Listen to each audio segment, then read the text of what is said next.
बचपन नहीं है क्यों? आज सारे अपलोड कर, आज दीजिए आज अपलोड करेंगे जिससे कल से पार्शियल की लेक्चर शुरू कर सकते हैं। वर्किंग रूल ओपन करो। आर्टिकल चल रहा था, सेकेंड ऑर्डर वाले डिफरेंशियल इक्वेशन चल रहे थे, differential equation of second order. वहां पर सेकेंड टाइप आया था removal of the first derivative, जब आप पहले वाले डेरिवेटिव को रिमूव करते थे। इसके पहले याद है कौन सा आर्टिकल था? जब आप CF को पता करते थे 1 + p + q 1 - p + q या px + qx², इनको 0 होने पर दो स्पेशल टाइप आए थे। पहला था x⁴ और दूसरा था e⁴ का। तो वहां से u मिल जाता था, u मिलता था तो सॉल्यूशन y = u × v मानते थे, सॉल्व करते थे। ये तरीका हो चुका था। सेकंड आर्टिकल आया था removal of the first derivative. Working rule का हिस्सा देखना, लिखा गया दिस मेथड यूज, ये मेथड इस्तेमाल किया जाता है when we are unable to obtain a part of the CF, जब हमको कॉम्प्लीमेंट्री फंक्शन का एक हिस्सा नहीं मिल रहा होता है तो हम इसी पार्ट का इस्तेमाल करते हैं, इस मेथड का इस्तेमाल करते हैं of the solution of differential equation. Working rule लिखा गया था put the equation in the standard form. सारे लोग मिलाते रहो और इसी तरह वर्किंग रूल रिवाइज करो, तब शुरुआत करें। कहा गया था put the equation in the standard form. सबसे पहले दिए गए इक्वेशन को स्टैंडर्ड फॉर्म में लिखिए d2/dx2 + p/dx + qy = R, in which the coefficient of d2/dx2 must be the unity। यानी सेकंड डेरिवेटिव जो है उसका कोएफिशिएंट क्या होना चाहिए? यूनिटी होना चाहिए, 1 होना चाहिए। To remove the first derivative, पहले डेरिवेटिव को रिमूव करने के लिए जो इंटीग्रेटिंग फैक्टर आपको नहीं मिल रहा था वो आप बना लेंगे u = e⁻⁻⁴ P dx। ये बात हुई थी। तीसरे पे आया था नाउ अज्यूम दैट, अब आप ये मान लीजिए कि u आपको मिल चुका है तो आप मान लीजिए complete solution of the given equation y = u × कितना v। फिर आगे दिया गया था then given equation reduces to the normal form d2v dx⁵ + X × v = Y। जहां मैकेनिज्म में दिखाया गया था कि जो आपका कैपिटल X होगा वो कुछ और नहीं q - 1/2 dp dx - 1/4 P² होगा, और जो आपका कैपिटल Y बनेगा वो होगा R/Q बनेगा। इतनी बातें बताई गई थी, ये मैकेनिज्म में करके भी दिखा दिए थे। नोट लिखा गया था d2v dx2 + Xv = Y can be solved easily if x takes 2 special case. अगर x 2 स्पेशल केस ले ले तो आप इस बने हुए डिफरेंशियल इक्वेशन को आसानी से सॉल्व कर सकते हैं। पहला केस था when x = constant then resulting equation being the constant coefficient, और हम लोग constant coefficient सॉल्व करना जानते हैं।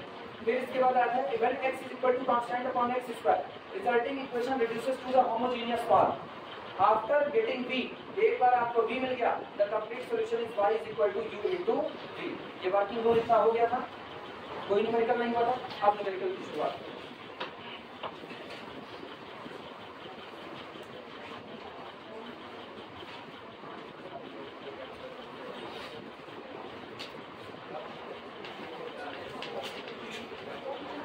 नोट करना x² d2y dx3 -2 x² + x dy dx plus x² + 2x + 2y = 0। Note कर दिया। सबसे पहला काम याद है, दिए गए डिफरेंशियल इक्वेशन को स्टैंडर्ड फॉर्म में रखो, मतलब d2/dx2 का कोएफिशिएंट कितना होना चाहिए? 1। यहाँ पर कितना है? x²। एक काम करो पूरे में x² से क्या लगा दो? डिवाइड। जब पूरे में x² से डिवाइड लगाएंगे तो यहाँ पर कोएफिशिएंट कितना हो जाएगा? 1। नोट करो इस बात को। Rewrite the above equation solution. Rewrite the above equation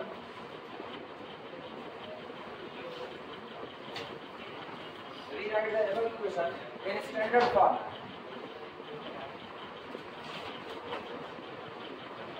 in standard form सबसे पहला काम कीजिए, दिए गए डिफरेंशियल इक्वेशन को स्टैंडर्ड फॉर्म में लिखिए। इसके लिए पूरे में x² से डिवाइड करो। देखो कितना बनेगा, ये बनेगा d2y dx3 - 2 ब्रैकेट के अंदर में x² से डिवाइड करोगे यहाँ कितना है अपन +1/x, ये रहा, और साथ में है dy/dx प्लस अगले वाले हिस्से में देखना, अगले वाले में 1 + 2/x + 2/x² और यहाँ रहा y = 0। Now there equation number 1। नाम दे इक्वेशन नंबर 1।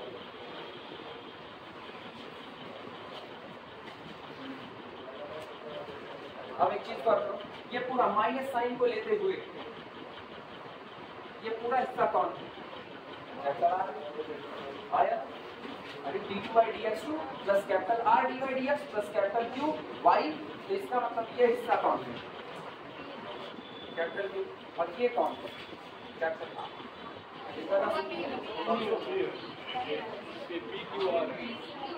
अच्छा ये P है, सॉरी R, उधर भी आ इधर भी आ, ये P का दो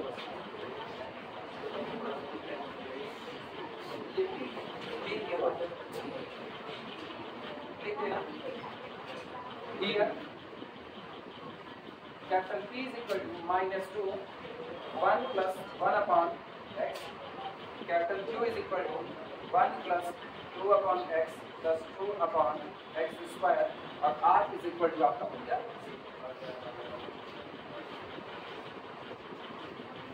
वर्किंग रूल पर निगाह डाल रखना, वर्किंग रूल में कौन चीज क्या है कैसे चुनी जा रही है, लेकिन न्यूमेरिकल को लगाते हुए ना मैकेनिज्म नहीं अप्लाई करते। मैकेनिज्म केवल एक तरीका जो आपको बता देता है कि रास्ते में ये स्टेप पढ़ेंगे, आप उन्हीं बीच वाले स्टेप को याद करके अपना सवाल आसानी से करा। पूरा मैकेनिज्म लगाना चालू कर दिया तो ये सवाल फैलेगा 1.5%, इसीलिए पूरा मैकेनिज्म नहीं लगाया। वर्किंग रूल में जाओ, देखो u बराबर जो आपको CF का हिस्सा चुनना है e⁻⁻1/2 pdx चुनना है। देखना u is equal to we choose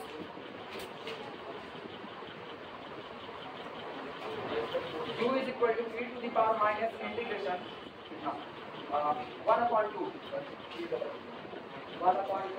pdx, और p कितना है? p मेरे पास है -2 into 1 pdx, this implies that u is equal to, अच्छा एक चीज ध्यान देना, सीधी कैलकुलेशन देखो, p की वैल्यू अगर देखें तो p की वैल्यू में आगे माइनस माइनस प्लस, उधर है 1/2 इधर है 2, कैंसिल आउट हो गया।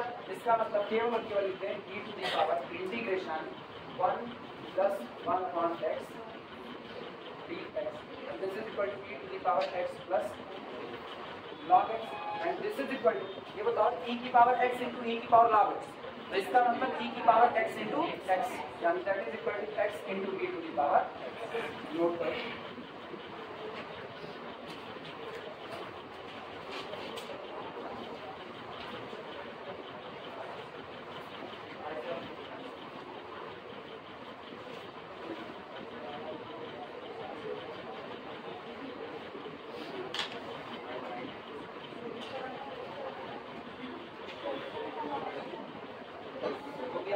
वर्किंग रूल की तरफ लौटो। देखो वर्किंग रूल को बार-बार पढ़ने के लिए करें, याद तुमको वही रखना है। अगला क्या है, अब हमको जो मेन इक्वेशन दिया गया है, ये जो हमने बनाया है स्टैंडर्ड फॉर्म, इसमें y बराबर u into v पुट कर देना है। मिला कि नहीं मिला? लिखना substitute y is equal to u into v,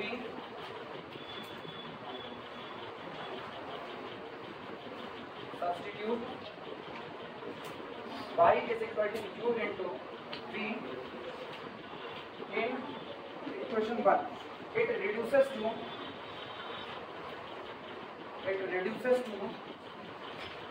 normal form। अब अगर हम y equal to u into v put करें तो दिया गया इक्वेशन एक नॉर्मल फॉर्म में रिड्यूस हो जाएगा। नॉर्मल फॉर्म स्टैंडर्ड वाले से देख करके लिखना, वर्किंग रूल में लिखा गया है नॉर्मल फॉर्म होता है d2v dx2 plus capital x into v is equal to capital y, यही नॉर्मल फॉर्म है।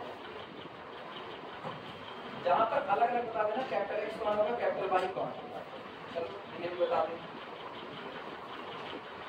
और एक चीज, रियलिटी एक्सेप्ट करना ज्यादा बेहतर है। हाँ चलो x y z बता दें।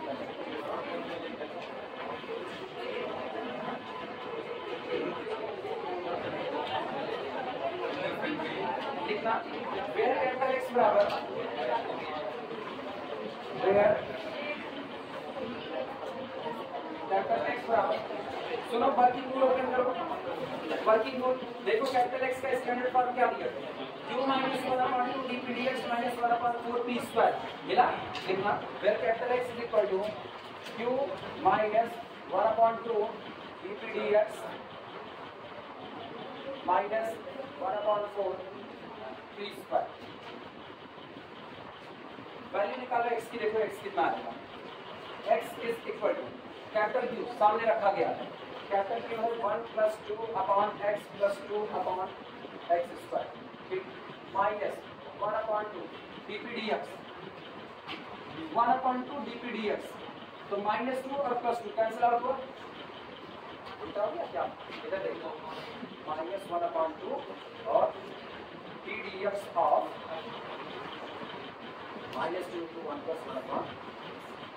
1/2 कांस्टेंट है, माइनस से माइनस ये कैंसिल आउट हो गया, इसका मतलब केवल और केवल वैल्यू रखते हैं।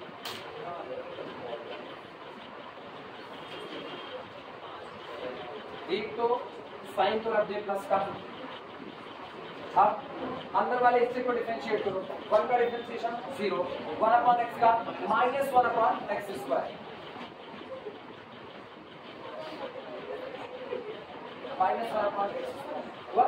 अगला हिस्सा -1/4 p स्क्वायर, चलो भैया p स्क्वायर करेगा, फिर वही बात, इसका होल स्क्वायर करोगे तो ये 2 × 4 और ये 4 कैंसिल आउट हो जाएगा,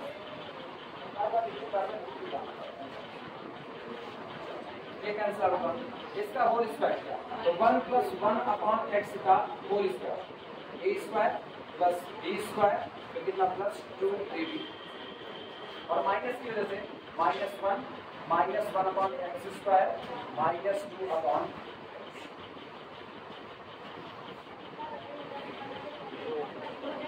कितना आ रहा है 0 हो गया, x = 0, चलो देखो +1 ये कैंसिल आउट हुआ, -1/² -1/x² -2/x² और +2/x² कैंसिल आउट हुआ, -2/x + 2/x कैंसिल आउट हुआ, दैट इज इक्वल टू और जो 0 होगा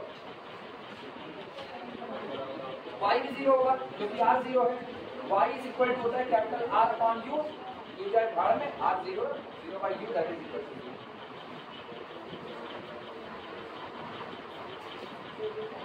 नॉर्मल फॉर्म मेरा बड़ा सीधा सा बना। नॉर्मल फॉर्म सोचो, अपना नॉर्मल फॉर्म क्या था, d2b dx2 + xv is equal to y, y0 x0, तो नॉर्मल फॉर्म क्या होता है d2b dx2 is equal to 0 लिखना दिया। नॉर्मल फॉर्म ऑफ इक्वेशन 2 को इक्वेशन माने थे नहीं, एक ही माने थे, एक को वो माने थे, इसके बाद फिर इसको दिया फॉर नॉर्मल फॉर्म माने थे, normal form is d2b dx0 equal to 0, दो बार इंटीग्रेट करो भैया फटाफट, सब लोग कर सकते हो, दो बार इंटीग्रेट करो,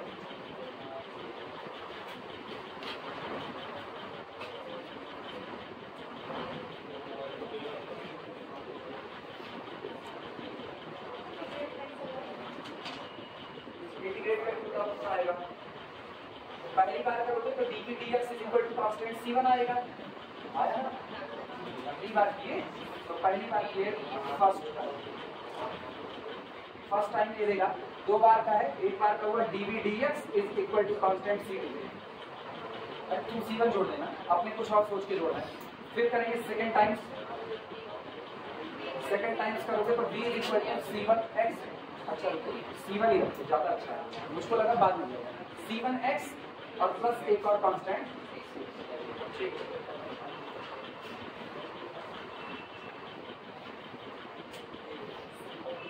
ये बताओ क्या तुमको v मिल गया, u निकाल चुके थे, u आया था x × e⁻x, y = u × v तो सॉल्यूशन होगा, तो therefore solution is y is equal to u × v and this is equal to x × e⁻x × c1x plus c2, low solve लग गया ये,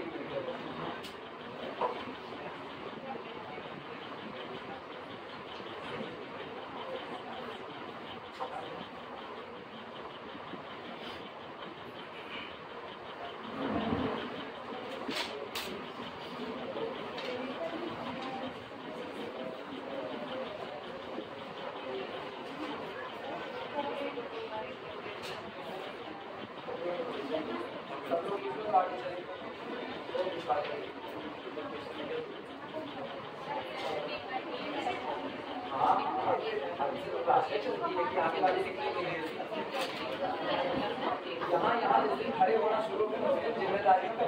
सांस होगा यहाँ छोटा नजर आता है, आगे बैठे वाले लोगों को तुरंत दिखता है, पीछे वाले लोग एक दूसरे खोपड़ी के बीच से देखने की कोशिश करते हैं। सब आगे बढ़ ही नहीं सकते बच्चे, सब आगे देख नहीं सकते। ये जिम्मेदारी मेरी है कि सबको लेकर के चलना। इतना बात हो रहा है पता है, अगर हमको सबको लेकर ना चलना होता तो जितना हम समझाते इतना हमको समझाने की जरूरत नहीं। हम उतने लोगों को बैठाते जिनको ज्यादा समझ में आता है उसको बोलते थे, बाकी लोग चले जाए जिनको नहीं समझ में आता। जिस जिम्मेदारी से भागने वाला टीचर तो नहीं हो सकता है, टीचर जरूर हो सकता है। इधर कटना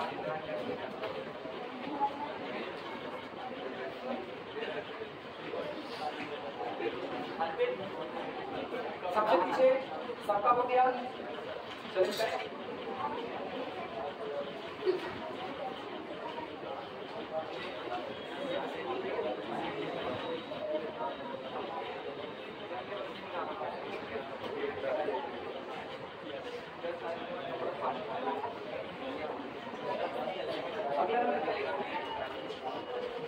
प्रॉब्लम है solve x square d2y dx2 minus 2x 3x minus 2 dy dx plus 3x minus 4 y is equal to 3 की पावर 3x समझते तो नहीं है बचा x square d2y dx2 minus 2x 3x minus 2 dy dx plus 3x minus 4y is equal to 3 की power 3 पता ही है। ये बताओ d2y dx2 का कोएफिशिएंट कितना है? x स्क्वायर 1 कहां रहना चाहिए हम कह कितना है कि 1 पूरे में x स्क्वायर से डिवाइड करो कितना rewrite the given equation rewrite the given differential equation ऊपर दिए गए डिफरेंशियल इक्वेशन को रीराइट ये बनेगा d2y dx2 माइनस अच्छा एक चीज सीधे करने समझ जाना बाद में ये x है और x स्क्वायर से डिवाइड है तो एक x काट दे सीधे x लिखते हैं 2 into x 3x minus 2 upon x साथ में dy 3x और वही काम वहां भी कर दो plus 3 into 3x minus 4 upon x y is equal to 3 की पावर 3x upon x अच्छा अगर लिखते आप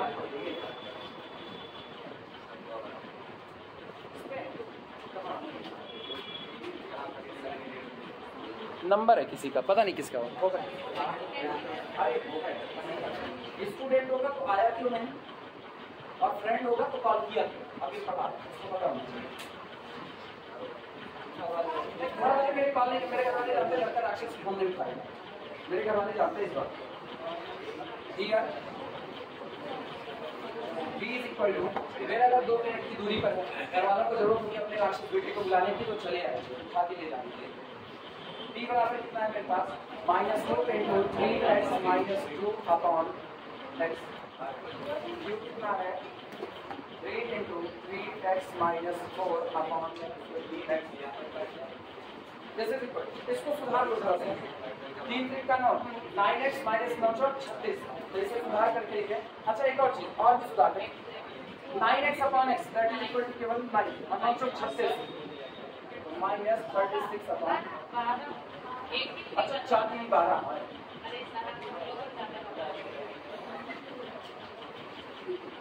12x अच्छा आपने क्या किया इसको 9 से करके 9 उठा के 4 में मल्टीप्लाई करो आपकी गलती नहीं है इसकी तो इसका प्रेशर मेरे ऊपर कोनो प्रेशर नहीं है वास्तविकता मेरे ऊपर कोई प्रेशर नहीं इसका हम अपनी जिम्मेदारी निभाते रहते हैं इतना प्रेशर लेके नहीं बातें पार्टी खाना चाहिए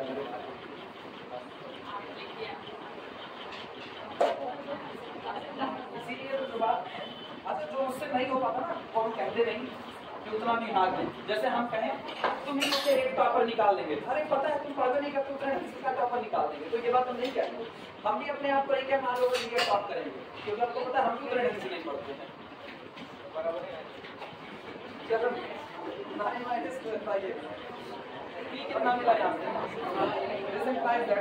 p इज इक्वल टू, आसान p को भी आसान करो, 2 3 6 और x x cancel out minus 6, जितना आसान करोगे इंटीग्रेट करने में आसानी होगी।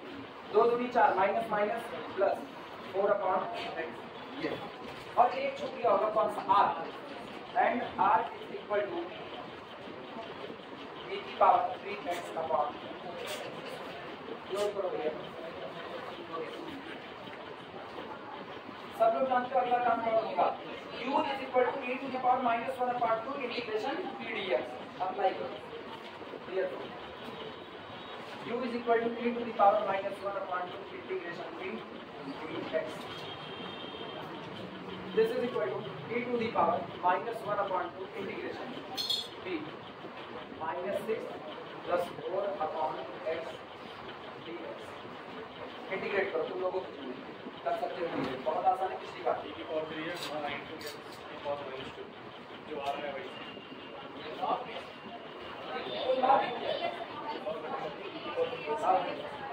सुनो। जैसे देखो जिनको नहीं आ रहा भैया इंटीग्रेशन मजबूत कर दो, जिनको नहीं आ रहा है बार बार उन्हीं के लिए बता, जिनको नहीं आ रहा इंटीग्रेशन मजबूत कर दो, अंदर भेजो e to the power integration 2 3 6 यानी कि 3 प्लस के 2 2 3 4 2 by x dx, यानी this is equal to e की पावर 3 का इंटीग्रेशन 3x का, अच्छा 2 अपॉन x का इंटीग्रेशन प्लस, सुनो 2 बाहर है तो उसके लिए यहाँ पर 2 कर दिया और इनटू कितना log x, 1 अपॉन x का integration log x, that is equal to e की power 3x plus log x square. तो इससे माइनस हो दो माइनस हो गया, कहां पर थोड़ा माइनस, अच्छा सॉरी हां इंटीग्रेट किया था।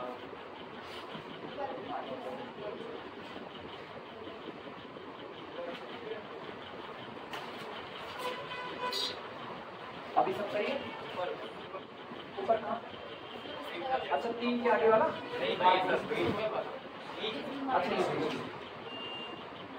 माइनस हुआ तो इसका लॉग x ठीक है माइनस के साथ, बाकी सब सही है। तो e to the power 3x ये रहा इनटू e की power log of x square मतलब अपॉन, अब चेक कर लेना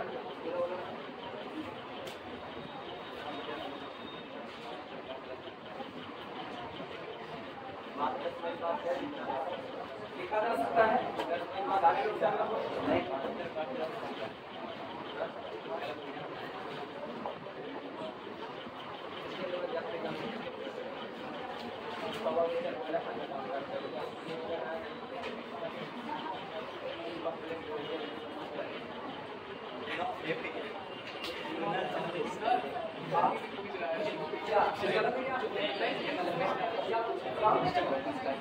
भाई कोई शंका एग्जाम को लेकर पूछ लो, बता दीजिए।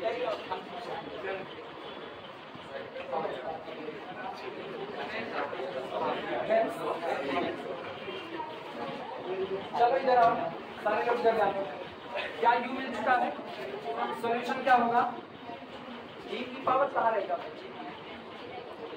e की पावर 3x, सुनो e की पावर 3x इंटू e की पावर log x स्क्वायर, अरे log x की माइनस गुणक घात जुड़ती है, देखा, तो e की पावर 3x इंटू e की पावर log ऑफ x की माइनस 2 और e की log ऑफ x की माइनस 2 का मतलब है माइनस x की पावर माइनस 2 बचा, उसको नीचे खींच दिया बस।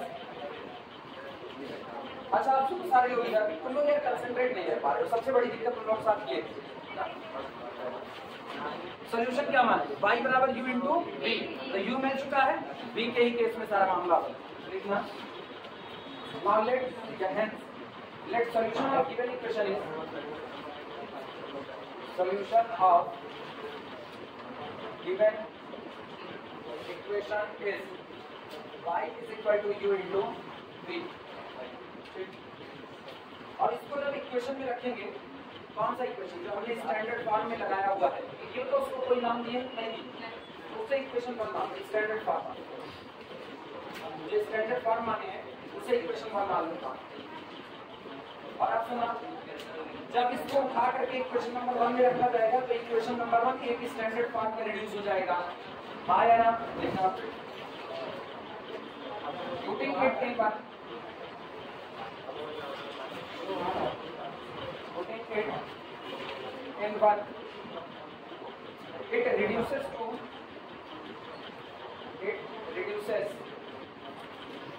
to its normal form. Its normal form. और normal form में अपना d to b dx/2 plus capital XB is equal to capital Y. Equation number, ये normal form। जहाँ normal form में capital X capital Y दोनों मुझको पता है, लिखना where capital X is equal to Q minus 1/2 dpdx minus 1/4 p square। अब सब लोगों की कॉपी में Q मौजूद है, P मौजूद है, अप्लाई करो बस खाली। Q की वैल्यू हम रख रहे हैं, मेरे पास Q की जो वैल्यू थी वो थी this is equal to 9 minus 12 by x, ठीक, minus 1/2 dpdx, तो minus 1/2। और सुनो dpdx में जरा p की वैल्यू देखो, तो p की वैल्यू थी यहाँ लिख रहे हैं p बराबर मेरे पास था -6 + 4/x।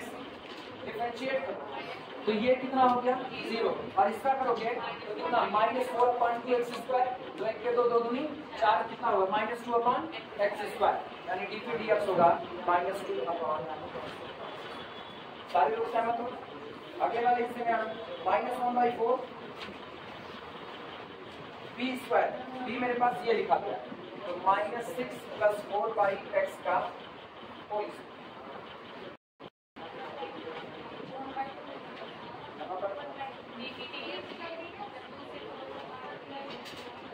अच्छा हाँ सर, अब नहीं रहेगा ना, अच्छा ये 4 रहेगा, अगर ये 4 रहेगा तो 4 रख दीजिए।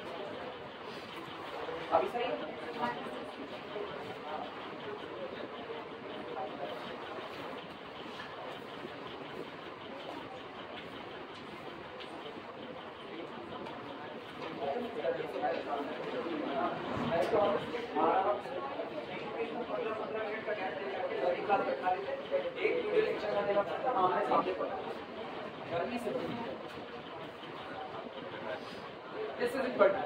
ये बताओ भैया, काट पीट में चाहे कुछ आए किसी का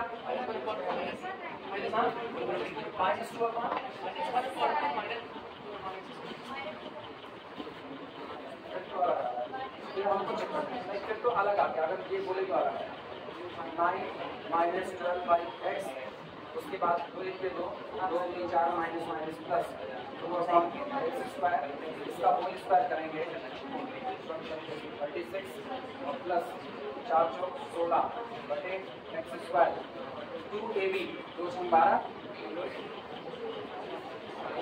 माइनस 48/x, और उसके बाद 4 से डिवाइड लगाया ना, तो 4 से डिवाइड लगाया वो भी माइनस के साथ, 4 × 36, 4 × 4 4 चौक 16 minus 4/x² minus minus plus, और इधर 4 × 1 4 4 × 8 12, कितना -2/x, ये सही है। इधर से देखना -12/x plus 12/x plus 9 minus 9, ये 2/x² - 4/x², that is equal to -2/। ये कैलकुलेशन में गलती ना करना भैया, नहीं आंसर हम कुछ नहीं मैच करने वाला।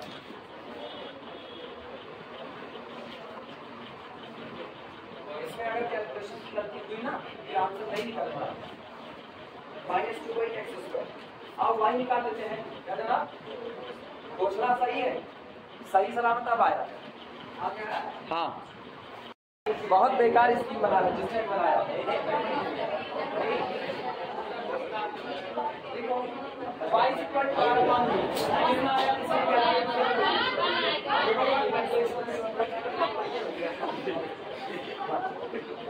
हम नहीं कैलकुलेट कर रहे, y = r1 निकाल सकते हो भैया। जिनको नहीं आया सुनो, जिनको नहीं आया जरा हाथ उठाओ, आर कितना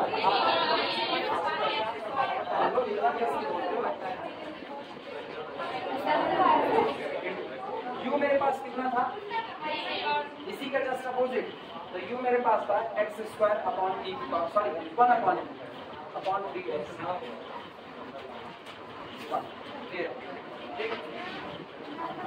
सारी वैल्यू उठा करके इक्वेशन नंबर 2 में रख दो, लिखना therefore इक्वेशन 2 becomes या therefore normal form of equation 1।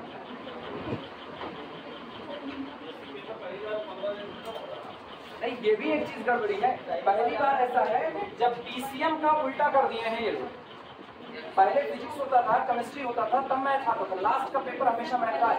इस बार ये मैथ को बीच में डाल दिए हैं और केमिस्ट्री लास्ट लेके चले, जबकि हमेशा मैथ लास्ट को। आज तक हम नहीं जानते, मतलब हम अपना बीएससी किए, उसके पहले की स्कूल देखे, इधर जब हम 10 साल पढ़ाते हो गए तब कभी ऐसा नहीं ड्रामा कर दिए।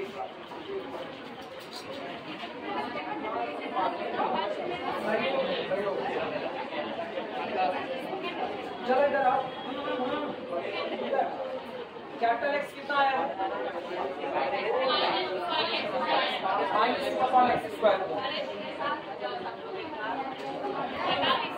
ये लोग महीने एग्जाम दे लेंगे। -2/x² भी अगले हिस्से में देखना। अभी इधर नहीं समझोगे, बात ये होगा और नहीं समझ में आ रहा। अब जो चल रहा है, जैसे चल रहा है वही एक्सेप्ट करते जाओ। ये वो खाना है जिसको तुरंत यहीं कहीं गरम गरम खाओगे, ठंडा खाए ना तो गए काम। एक्स भी वो भी और ठीक होगा, यहाँ फूड पॉइजनिंग की शिकायत ज्यादा हो। वाई कितना है जैसे पढ़ लो, नोट कर।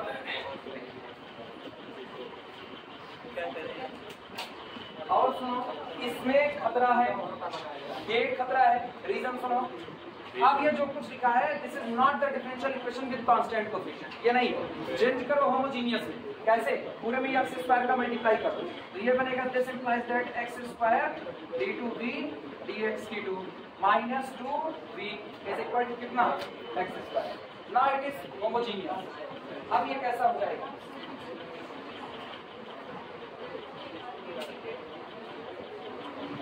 इसे इक्वेशन नंबर 3 मान लो, इससे इंटीग्रेटिंग फैक्टर। अब पहले तो होमोजीनियस है, अब इसको रिड्यूस करो विद कांस्टेंट कोएफिशिएंट वाले में, तब सॉल्व।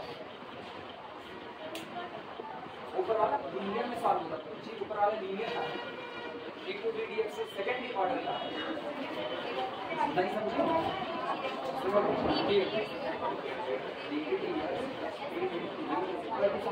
दो होता है एक ही पावर इंटीग्रेशन पे, ये सेकंड ऑर्डर बता दिया।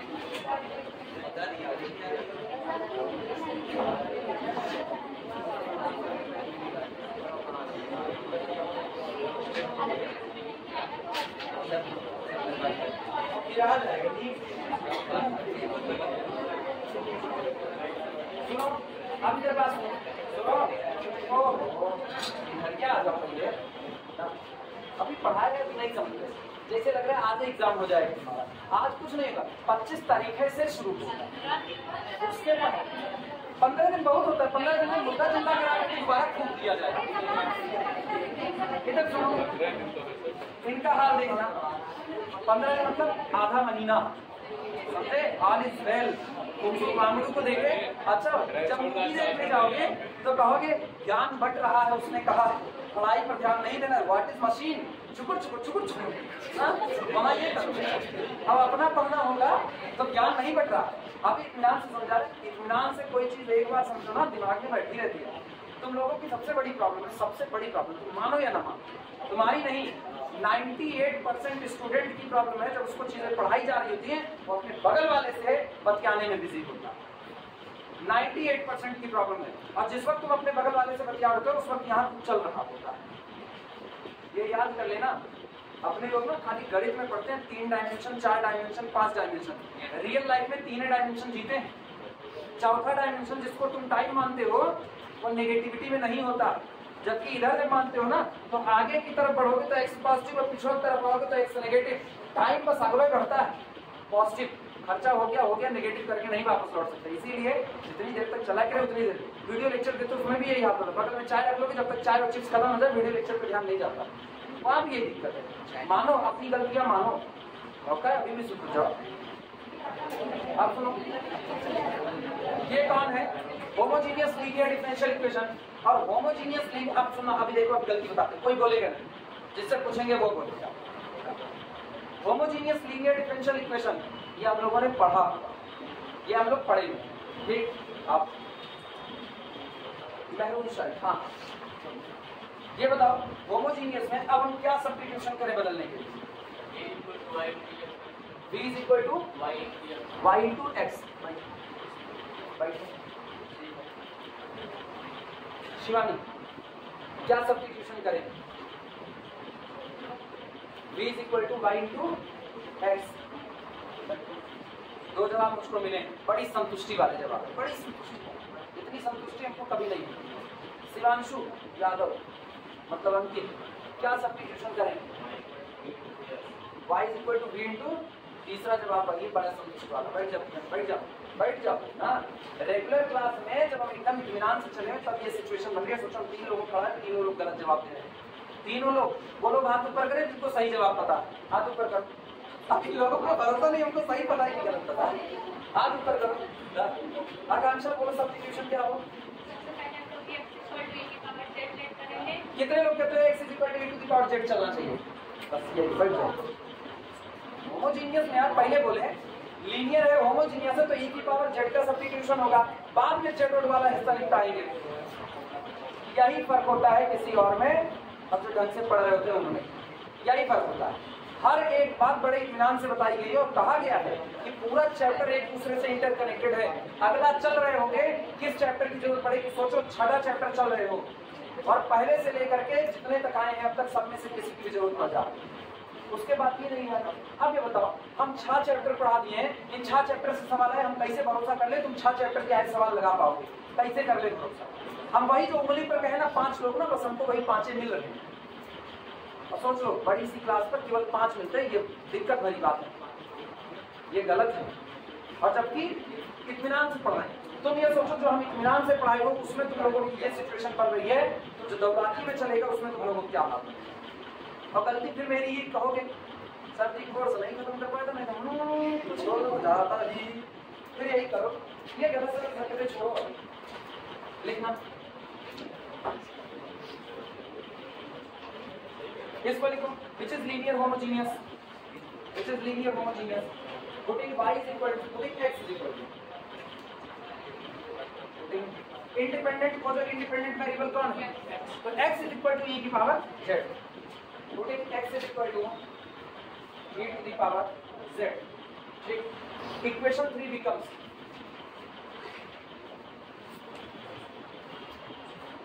equation 3 becomes, ठीक, याद है ना? x स्क्वायर d2 मतलब दोनों सेकंड का, तो d माइनस 1 लिखना, d माइनस 1 और v बात करना है ना, तो -2 v is equal to x square है ना, तो x is equal to this, तो d टू द पावर 2। आगे उस जगह पर जरा हम सॉल्व करना है, इसको जानते हैं, निपटारा करो फटाफट। This implies that ये होगा अपने पास g square minus 3 minus 2 v is equal to e की पावर 2z, ठीक। ऑक्सिलरी इक्वेशन होगा m square minus m minus 2 is equal to 0, 2 1 के 2 -2 plus 1 -2 plus 1। This implies that m minus 2m plus m minus 2 equal to 0, m square। This implies that m को common किया, m minus 2 plus 1 को common किया, m minus 2 equal to 0। यानी this implies that एक में m minus 2, एक में m plus 1 equal to 0। This implies that m is equal to 2 और minus 1। आता रहे तो इसमें हाथ नहीं फटाफट चलता है, एक बार भूले दिमाग छोड़ो, एक स्टेप भी भूले फिर पूरा सवाल कुछ भी नहीं आता, क्योंकि भूल रहे हो। ईमानदारी है ये, लोगों को मैक्सिमम लोग इसको दोहरा भी, मैक्सिमम लोग नहीं दोहरा। अगर स्टडी का पहले चला के बंद कर चुके होते ना, तो एग्जाम में बहुत हद तक कंडीशन। अभी तो जहाँ लास्ट में है करंट की क्लास भी आता है, अभी तो आखिरी लिखना therefore CF is equal to C1 e to the power, पहला क्या होगा ये माइनस का, तो माइनस जेड, अब दूसरा होगा 2z प्लस C2 e की माइनस। मन चाहे तो एक्स में कर, तो मन चाहे अभी ऐसे रहने, तो बाद में लास्ट में बता देंगे, क्योंकि बड़ा जा रहा है लास्ट में बता। पीआई निकाल दो इसका। अब भैया पीआई सबको निकालना है, पीआई निकाल दो। पीआई में किसी को दिक्कत नहीं होनी चाहिए।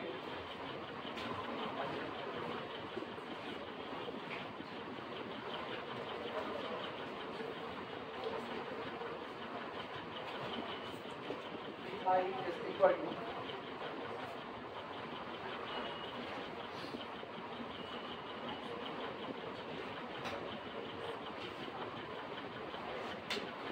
सही लिखे हैं गलत लिखे हैं? सही है गलत? सही है गलत? सही है। उसका पढ़ी b माइनस 2 d प्लस 1 ऐसा किया। ठीक, अब सुनना, जहाँ जहाँ d है उसकी जगह पर क्या रखना होता है? a रखना होता था। ठीक, इसलिए तोड़ दिए क्योंकि वैसे भी a रखा जाता। अभी देखना 2 रखे 2 माइनस 2 0 बनेगा। अभी मेरे हाल पे क्या है, हमने दो ऑपरेटर बना दिए।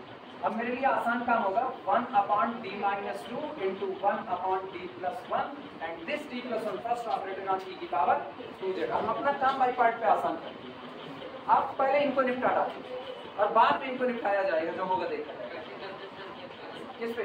वैसे करने पर 0 बन जाएगा नीचे का पूरा। उसके बाद तुम रूल लगा दो, 0 बनना है तो रूल लगाओ। क्या था, e की पावर 2z को बाहर खींचो और जहाँ d है उसकी जगह पर, याद आ रहा है? बस वो काम तुम्हारी मर्जी, खुला खेल है, जैसा मन चाहे वैसा स्वाद। पीआई निकालने का सारा तरीका में लोग सीखते हैं।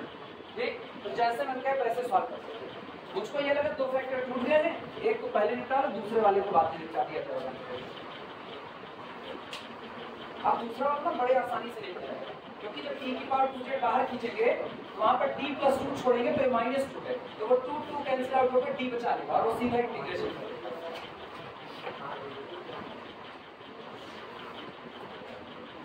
ये मेरे पास आएगा, दिस इज इक्वल टू, देखना यहाँ पर d की जगह पर पहले 2 रख दो, तो 2 प्लस 1 कुछ नहीं होने वाला, 2 प्लस 1 कितना होगा 3, तो 1 अपॉन 3 बाहर आया, 1 upon d minus 2 operated on d की पावर।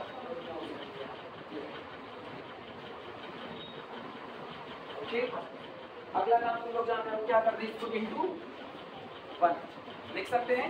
अब e की पावर 2z को बाहर खींचो, तो 1 अपॉन 3 और e की पावर 2z बाहर आया, तो यहाँ छोड़ेगा 1 अपॉन d की जगह पर d प्लस 1, मतलब d plus 2 minus 2, d plus 2 minus 2 operated on 1। This is equal to e की पावर 2z अपॉन 3 और 2 से 2 cancel, 1 upon d of 1 that is equal to,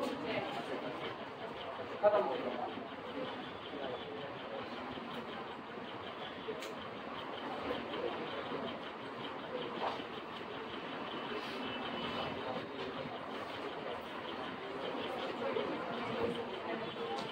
पहले सॉल्यूशन लिखो इक्वेशन नंबर 3 का, पहले सॉल्यूशन इक्वेशन नंबर 3 का लिखते हैं।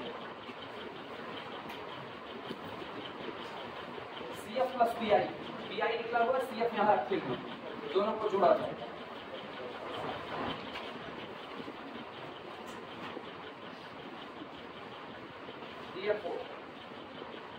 Solution of equation 3 is V बराबर CF प्लस PI। सारे लोग सहमत हो?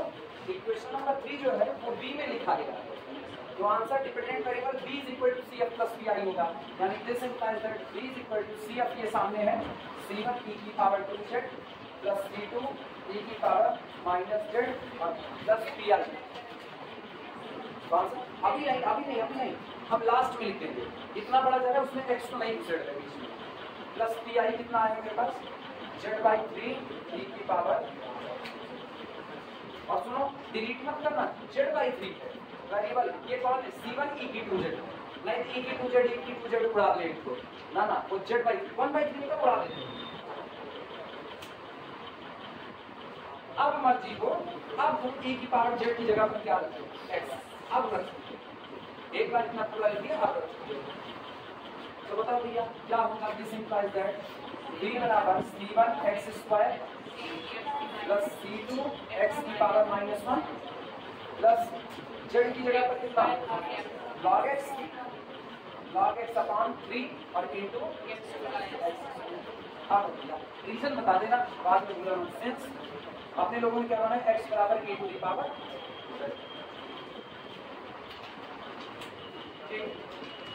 आखिरी ये मेन दिए गए डिफरेंशियल इक्वेशन का सॉल्यूशन नहीं है, ये जो हमने रिड्यूस करते करते बनाया था उसका, जहां से हमको केवल और केवल क्या मिला v। मेन डिफरेंशियल इक्वेशन का सॉल्यूशन y बराबर u इनटू v, तो इसमें u का क्या कर दिया जाए मल्टीप्लाई। देखना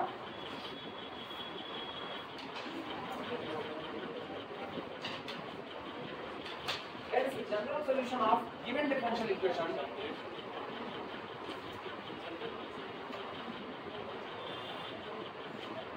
of given complete to the CF plus PI, वो इसके लिए जनरल लिखा गया है।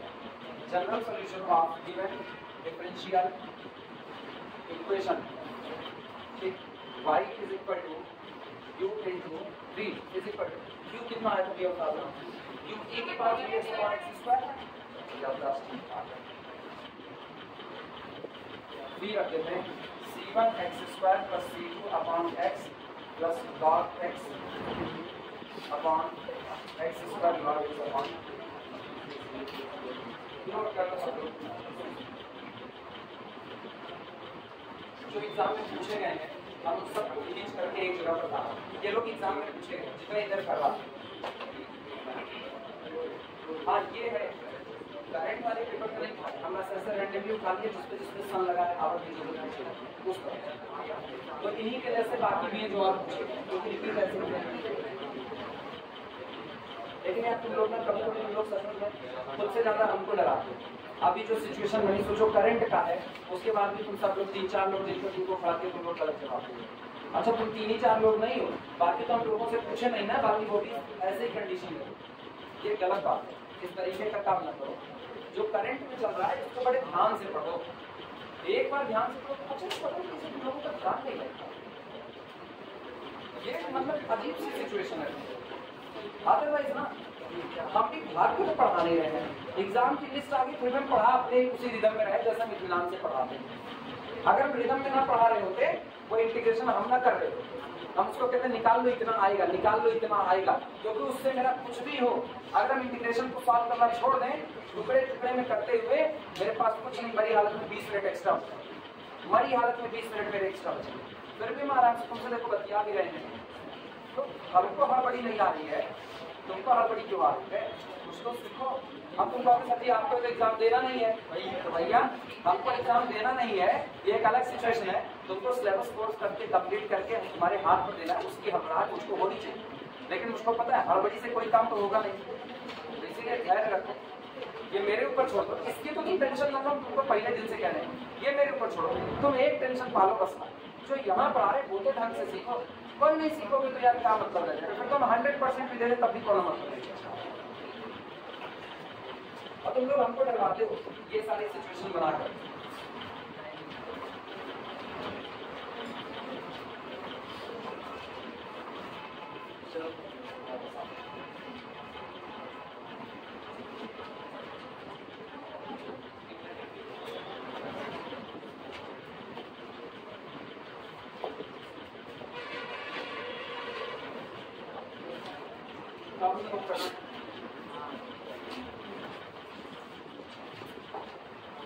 d2 by dx2 minus 2 tan x d by dx minus a square plus 1 y is equal to d to the power x sec x। नाम देना है equation number 1 लिख करके इसी इक्वेशन को बनाते हैं।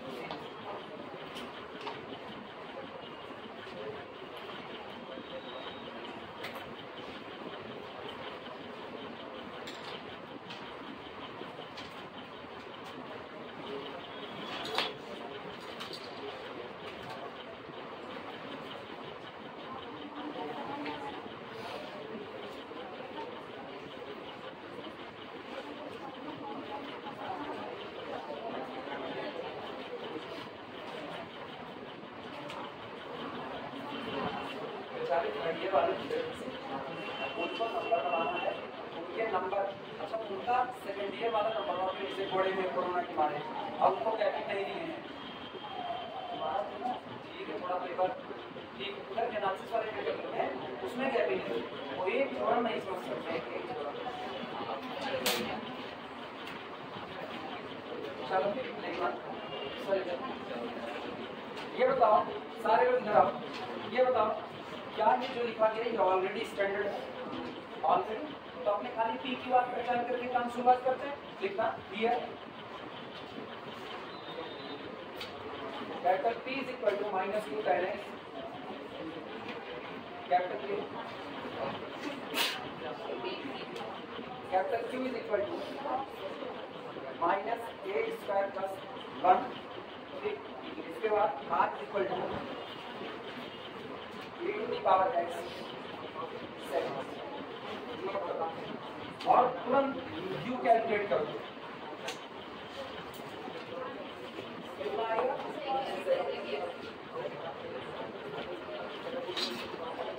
जिनको नहीं आया वो लीजिए।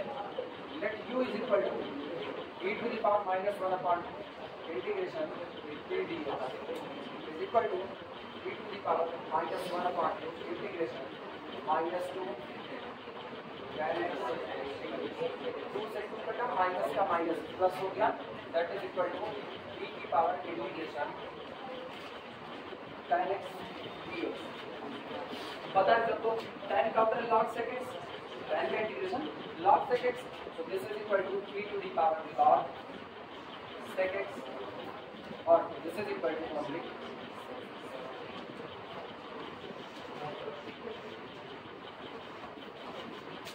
अगला काम सारे एग्जाम्पल में putting y is equal to u into v, note करो आगे चलो।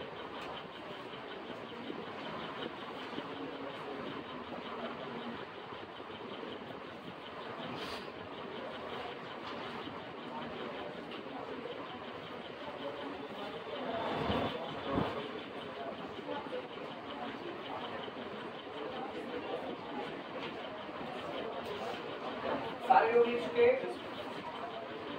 देखा जाए आगे putting y is equal to u into v,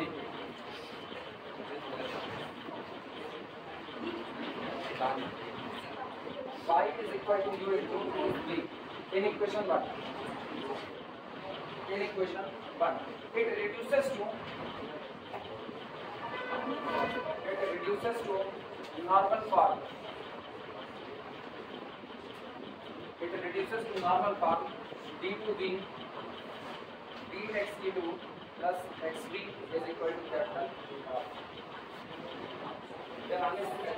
सुबह जो ये है फोर्सेज एंड थ्री डायमेंशन का इसकी नोट्स बना कर जाते आप एक सुबह के टाइम बनाना चाहिए, छोटा छोटा बहुत ज़्यादा भारी तो तुम्हारे लिए भारी मेरे लिए इसका सुबह की खाए फोर्सेज एंड थ्री डायमेंशन का पुरानी वाली नोट्स देखे होंगे, पुरानी वाली नोट्स हटा दिए तो छोड़ नई बात, नई वाली जो नोट्स बनी है उसमें सब थोड़ा सा मतलब थ्योरी थोड़ा सा आसान लगे, पुराने वाले थोड़ा सा चीज़ें आसान नहीं की।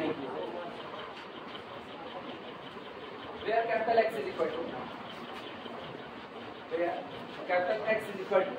capital Q minus 1/2 dp dx minus 1/4 t square। ये सब अगर तुमको याद रहेगा, सुनो ये सब अगर तुमको याद रहेगा तो तुम बहुत जल्दी लगा, ये सब नहीं याद रहेगा बाय द वे एग्जाम में ये सब ना याद रहा, ठीक तो पता है तुमको क्या करना पड़ेगा, तुमको कुछ नहीं करना है, तो तुमको पूरा मैकेनिज्म लगाना है, मतलब y बराबर u into v उठाओ और उठा करके मेन दिए गए डिफरेंशियल इक्वेशन रखो, अब ये रिड्यूस होगा नॉर्मल, अब आएगा, छोड़ना मत। वैसे तो हम उम्मीद यही करेंगे तुम लोग इसको याद रखो, y द वे अगर भूल गए तो फिर एक ही रास्ता है, y बराबर u into v जो भी तुम्हारा है जहाँ पर रख देना और इसको सॉल्व करना, सॉल्व करते करते थोड़ी दूर चलते चलते वो अपने आप एक स्टैंडर्ड फॉर्म में ले लेगा जहाँ x बराबर यही आता, लेकिन बेहतर होगा इतना मैकेनिज्म की बजाय कुछ लेगा, बेहतर यही कौन सा यार डिफरेंशियल इक्वेशन पहचानना तो केवल प्रैक्टिस के ऊपर है, केवल प्रैक्टिस के ऊपर। हाँ जितना ज्यादा लगाए रहोगे उतना ज्यादा प्रैक्टिस रहेगी। अब ये किससे लगने वाला है, इसीलिए पहले दिन से क्या जो पेपर तुम्हारे लिए सबसे आसान है वास्तविकता वही पेपर तुम्हारे लिए थोड़ी के साथ, क्योंकि ये अपने आप को बोलना ही रहा, ये अपने आप को शुरुआत में बोलता है, बाद में कहता है चलो आपको साथ करो पहले वाले एक्सरसाइज शुरू में लगाएगा और लास्ट में लाके ऐसा पटकेगा पहले एक्सरसाइज को सॉल्व करो, फिर बवाल है। Where x is equal to this, that is this is equal q कितना है मेरे पास minus a square plus 1 minus 1 upon dpdx और p लिखते हैं कहा p ये रहा डिफरेंशिएट dpdx कर दो, पहले तो माइनस 2 को बाहर इन कर देते हैं, tan का डिफरेंशिएशन tan का sec स्क्वायर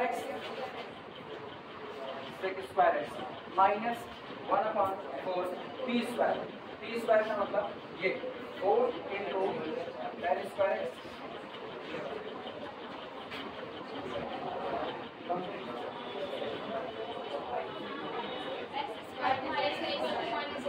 अच्छा टोटल बता रही हूँ कितना आएगा, बाकी लोग बताएं सबका x कितना आ रहा है माइनस सबका आ रहा है, हम सीधे लिखे अदरवाइज इसका और काट पीट मचाएंगे माइनस बहुत अच्छी बात है नहीं आ रहा है, जिनको नहीं आया वो लोग एक काम करेंगे tan स्क्वायर थीटा को तोड़ दोगे, जिसमें tan स्क्वायर थीटा जिसमें तोड़ोगे 1 प्लस tan स्क्वायर थीटा बराबर कितना होता है sec स्क्वायर थीटा, ये 1 है माइनस 1 के साथ, ये माइनस है माइनस वाला कॉमन करना, 1 प्लस tan स्क्वायर बचेगा sec स्क्वायर में माइनस के साथ और ये प्लस के साथ दोनों उड़ेगा बचेगा माइनस, हाँ सीधे किया ना, चाहे जैसे तुम्हारी मर्जी है, आपने बताना मेरा फर्ज है, y बता दो फिर मेरे ख्याल से बड़े बहादुर y भी आया होगा e to the power x, r कौन यू था ना, y is equal to r upon q और r है e to the power x sec x upon q, अभी भी काम किया यूज कर दिया sec x, तो सारे आ गए y भी आ गया x भी आ गया, क्या नॉर्मल फॉर्म अब लिख सकते हो, चलो शुरुआत करो नॉर्मल फॉर्म। अच्छा एक बार सारे लोग पीछे वाले यहाँ तक लिख लो, तो हम पूरा मिटा के शुरुआत करें, जगह मेरे पास नहीं है।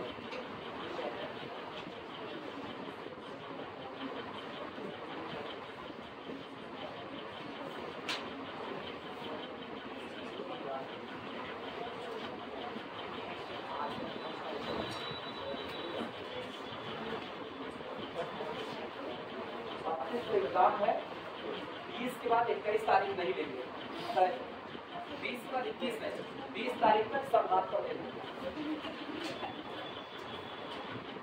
अरे कम नहीं, तुमको लग रहा होगा कि 10 दिन में हो जाएगा, 10 दिन नहीं, ये सोचो दिन भर का 1 घंटा 2 घंटा पढ़ते हैं और इधर में आप कितना पढ़ रहे हैं, आप इधर तो 8:30 से 12 पढ़ते करोगे और घर का जो लेक्चर रहेगा वो भी 1 घंटे 2 घंटे का वो भी लेक्चर होगा, तो दिन भर का मतलब पढ़ कितना है 3 घंटा ये जोड़ दो, 2 घंटा 5 घंटा डेली के हिसाब से 10 दिन का वो 50 घंटा, 10 दिन का 50 मतलब 2 महीने 2.5 महीने का 12,000 का 10 दिन,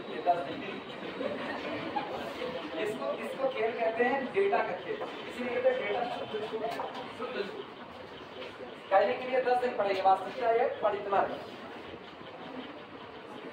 हो गया था लास्ट वाला पुराना आज का दिन कितना बाकी रखते हो तुम यार शिवांशु सर, कितना बाकी आपको वीडियो बता वही लगता है, कौन कौन सा लीनियर 3-4 मेरे ख्याल से और एक्स्ट्रा लेक्चर किए हैं,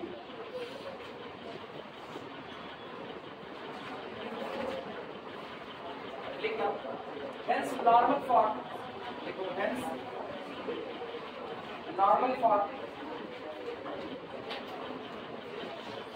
of equation 1 is, सुनो इधर बात सुनो, नॉर्मल फॉर्म सारे लोग जान रहे हो, d2v dx2 plus x into v is equal to capital y और सारी वैल्यू आ चुकी है, वैल्यू पुट करो, देखो क्या नॉर्मल फॉर्म सबका यही आ रहा है, d2v dx2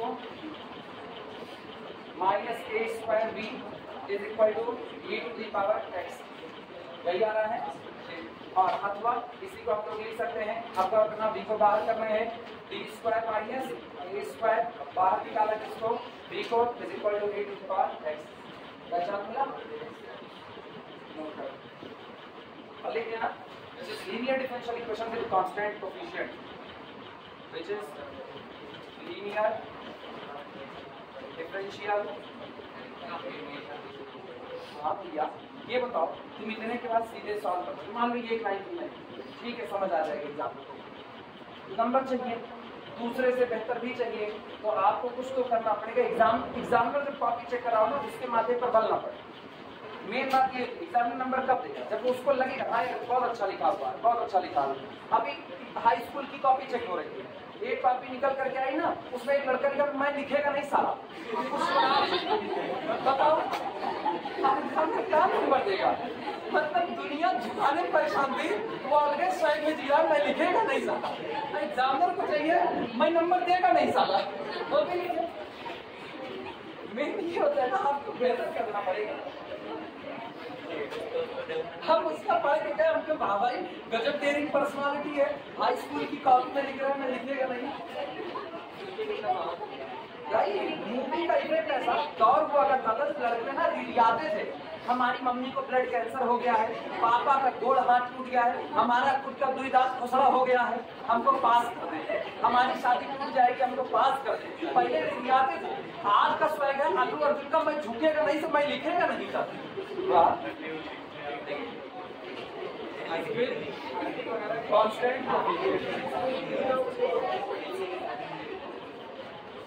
नॉर्मली करंट में रिलीज होती ना, तो लिखते गली गली तेरी राहत चल रही। नंबर दे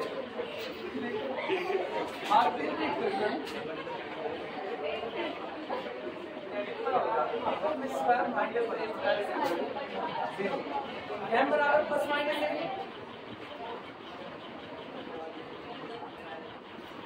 प्लस माइनस ए, m तो मिल गया। CF निकालो, आपको सीधे सीधे दिखेगा।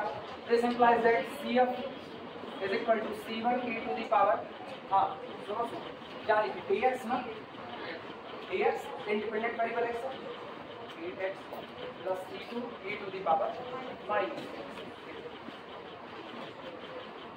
और pi निकाल लेना। pi का हाल देखो, pi is equal to 1 upon d square minus a square e to the power s। मेरे ख्याल से आसान है, जीरो नहीं होता। This is equal to 1 upon 1 minus a square e to the power, d की जगह पर कितना रख दिया भैया, कंप्लीट सॉल्यूशन। सॉरी पहले बताओ b बराबर क्या होता है, therefore b बराबर, यहाँ कंप्लीट कर therefore b बराबर CF C1 e की 8x प्लस C2 e की माइनस 8x और plus 1 upon 1 minus a square e to the power, CF plus pi b बराबर, ये तो होगा CF प्लस pi, तो y बराबर कितना मिलेगा, ठीक है, तो y बराबर u इंटू v। क्या अपनी कॉपी पर u मौजूद है, लिख सकते हो, v सामने लिखा गया है, नोट कर लो, y बराबर u इंटू v। और क्या इस वैरायटी में इतने न्यूमेरिकल सफिशिएंट है, सफिशिएंट थर्ड वैरायटी पर आ रहे हैं, थर्ड वैरायटी, 4 वैरायटी है, अभी थर्ड पर आ रहे हैं, चौथी नहीं होगी, चौथी रोकनी पड़ेगी, भाई वेरिएशन ऑफ पैरामीटर रोकनी पड़ेगी। अकेला ही तो कहा है वेरिएशन ऑफ पैरामीटर, अकेला।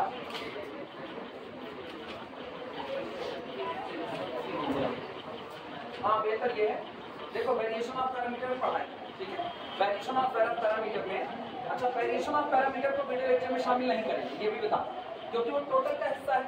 तो वेरिएशन ऑफ पैरामीटर ऐसे स्टैटिक चलता रहेगा, एक दिन सेकंड हाफ जो चलेगा उसमें वेरिएशन ऑफ पैरामीटर यही बता, यही, क्योंकि वर्किंग रूल नहीं है। आज आप लोग वेरिएशन ऑफ पैरामीटर का वर्किंग रूल नहीं, मैकेनिज्म करवाएंगे उसी मैकेनिज्म के हिसाब से ही, फिर भी हम वर्किंग रूल बनाने की कोशिश कर रहे हैं, एक छोटा मोटा हिस्सा उसका बना देंगे वर्किंग रूल का, जैसा एक हिंट मिल जाए ऐसा लगेगा, लेकिन फिर भी वेरिएशन ऑफ पैरामीटर के सवाल जब भी आएंगे ये याद रखना, ये जो एक्सरसाइज चल रही है इस पूरी एक्सरसाइज में न्यूमेरिकल तब तक वेरिएशन ऑफ पैरामीटर से नहीं सॉल्व होगा जब तक कि एग्जाम में कहा ना, और एक बार एग्जाम में कह दिया solve by use of variation of parameter, तो बाकी के 3 मेथड छूट जाएंगे, आपको वेरिएशन ऑफ पैरामीटर से ही लगाना पड़ेगा। और हमेशा तुम्हारे लिए एक बेनिफिट है, तब जब तुमको बाकी सारे आते हैं, वेरिएशन ऑफ पैरामीटर कभी भी अकेला नहीं आता, वो ऑप्शन में आता है, तो और करके आएगा। मेरी पर्सनल सलाह होगी वेरिएशन ऑफ पैरामीटर से हटना और जो और में लिखा है उसको समझना। पर्सनल सलाह यही है, क्योंकि वेरिएशन ऑफ पैरामीटर में हम अब तक 10 साल के करियर पर देख चुके हैं, लड़के गलती खूब करते हैं वेरिएशन ऑफ पैरामीटर। कुछ लोग नहीं करते लेकिन मैक्सिमम लोग खूब गलती करते हैं। तो वेरिएशन ऑफ पैरामीटर के हिस्से को हमेशा ऑप्शन में रखना, वो अथवा में पूछा जाएगा तो ऊपर वाला हिस्सा जो दिएगा वो पार्शियल का रहेगा और सेकंड हाफ आपका वेरिएशन ऑफ पैरामीटर, ऊपर वाला निकालना है ना, नीचे वाला वेरिएशन ऑफ पैरामीटर। लेकिन फिर भी अगर आता रहे तो पूरे कॉन्फिडेंस से आगे बढ़ो, सही रहेगा, गलत नहीं।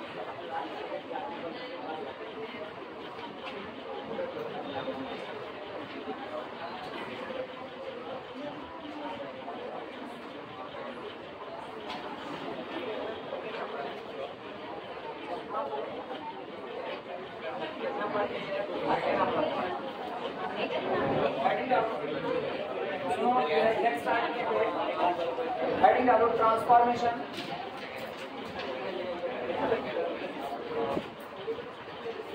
Transformation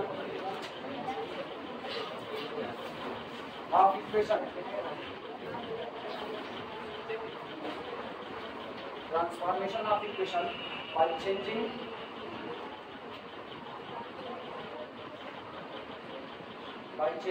independent variable।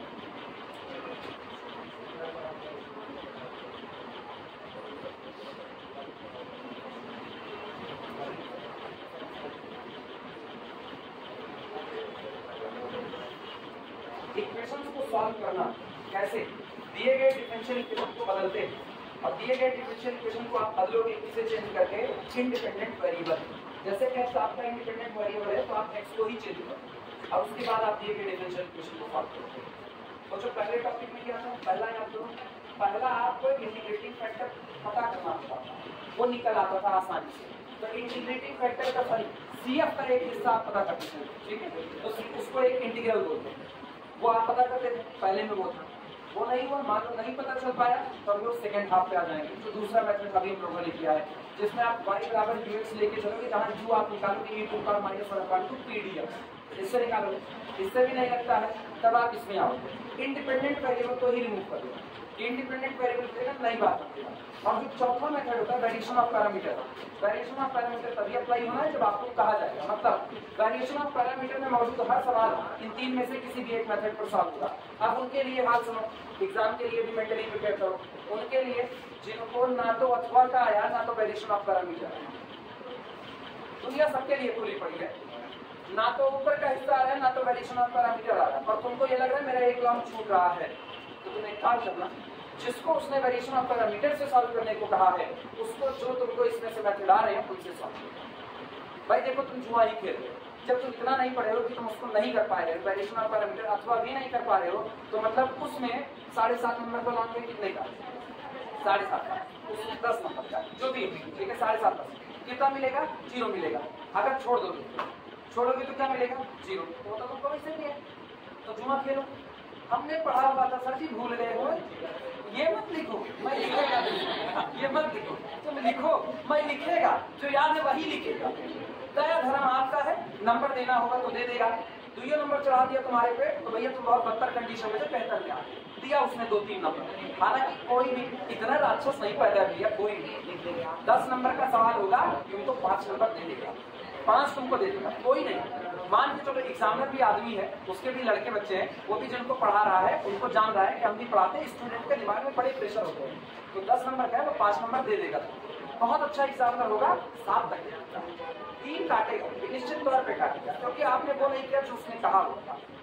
बहुत चांडाल होगा तो एक को यार वो तो जुआ ही खेल रहे हैं, लेकिन बेहतर होगा तुमको आता है, बेहतर होगा। ये मत सोचना सर कहें तो यही मान के चलो ना।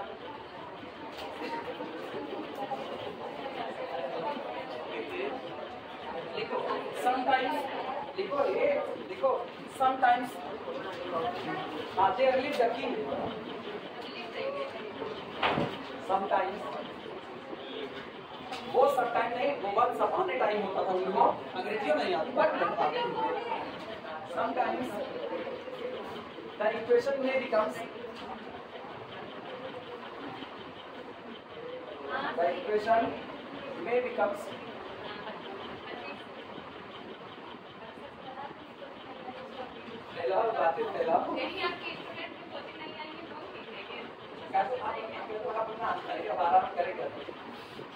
sometimes the equations may becomes easily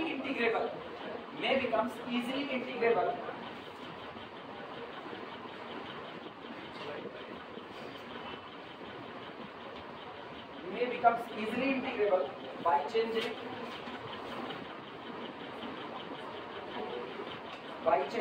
the independent variable.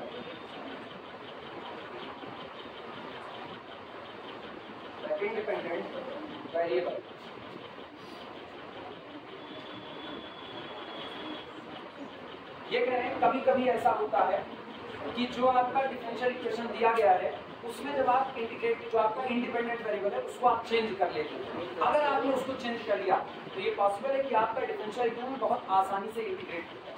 तब आप इस मेथड का इस्तेमाल करोगे और इस मेथड में तुमको अपनी निगाह दौड़ानी पड़ेगी कि तुम ऐसे जाके पता कर सको कि आप आसानी से इंटीग्रेट हो पाएगा या नहीं हो पाएगा। वर्किंग रूल हम हर एक चीज का वर्किंग रूल इसीलिए लिखा है क्योंकि तुम्हारा वर्किंग रूल से काम होता है, मैकेनिज्म ना जाना।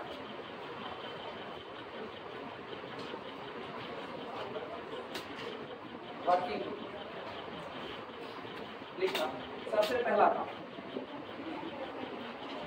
काम तो जो तुम जानते हो वही दिए गए डिफरेंशियल इक्वेशन को स्टैंडर्ड फॉर्म में लिखना है। पुट द गिवन इक्वेशन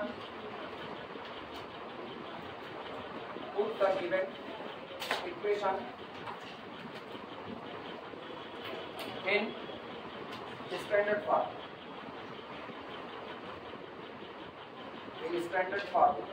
और स्टैंडर्ड फॉर्म ऐसा होता है y double dash plus P Y dash is equal to capital R. अरे परेशान मत होना, D two by D X मतलब y double dash, P D Y D X मतलब y dash is equal to capital R. और इसे नाम दे देना इक्वेशन नंबर 2। सेकंड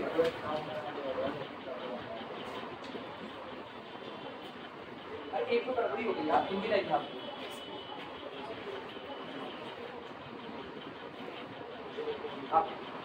क्यों वाली कम आ जाएगा, वो चलेगा तो वही उड़ा, उसी से काम होना है। असली काम वही है, क्यों को देख करके तो तुमको फंक्शन मिलेगा। स्टैंडर्ड फॉर्म में रहता है और हम लिखे तो तुम देखिए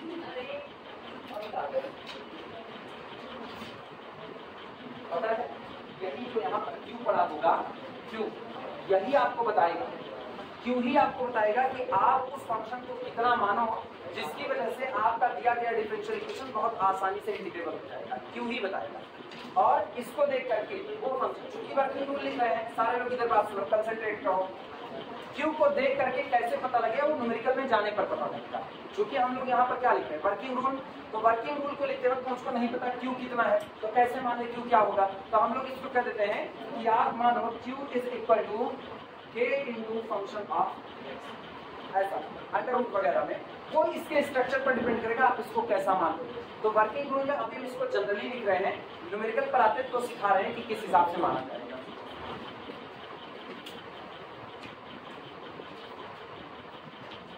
सेकेंड लिखना, सपोज कैपिटल क्यू बराबर, अब आप ये मानिए कि कैपिटल क्यू ऐसा, सपोज कैपिटल क्यू बराबर plus minus K into function of, suppose capital Q बराबर plus minus K into function of X, and then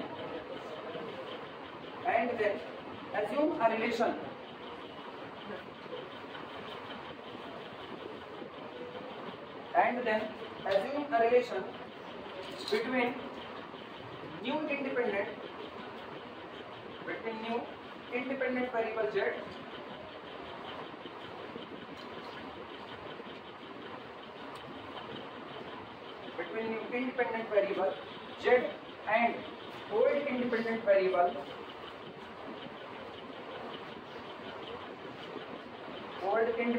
variable x by dz dx का whole square is equal to k into function of x।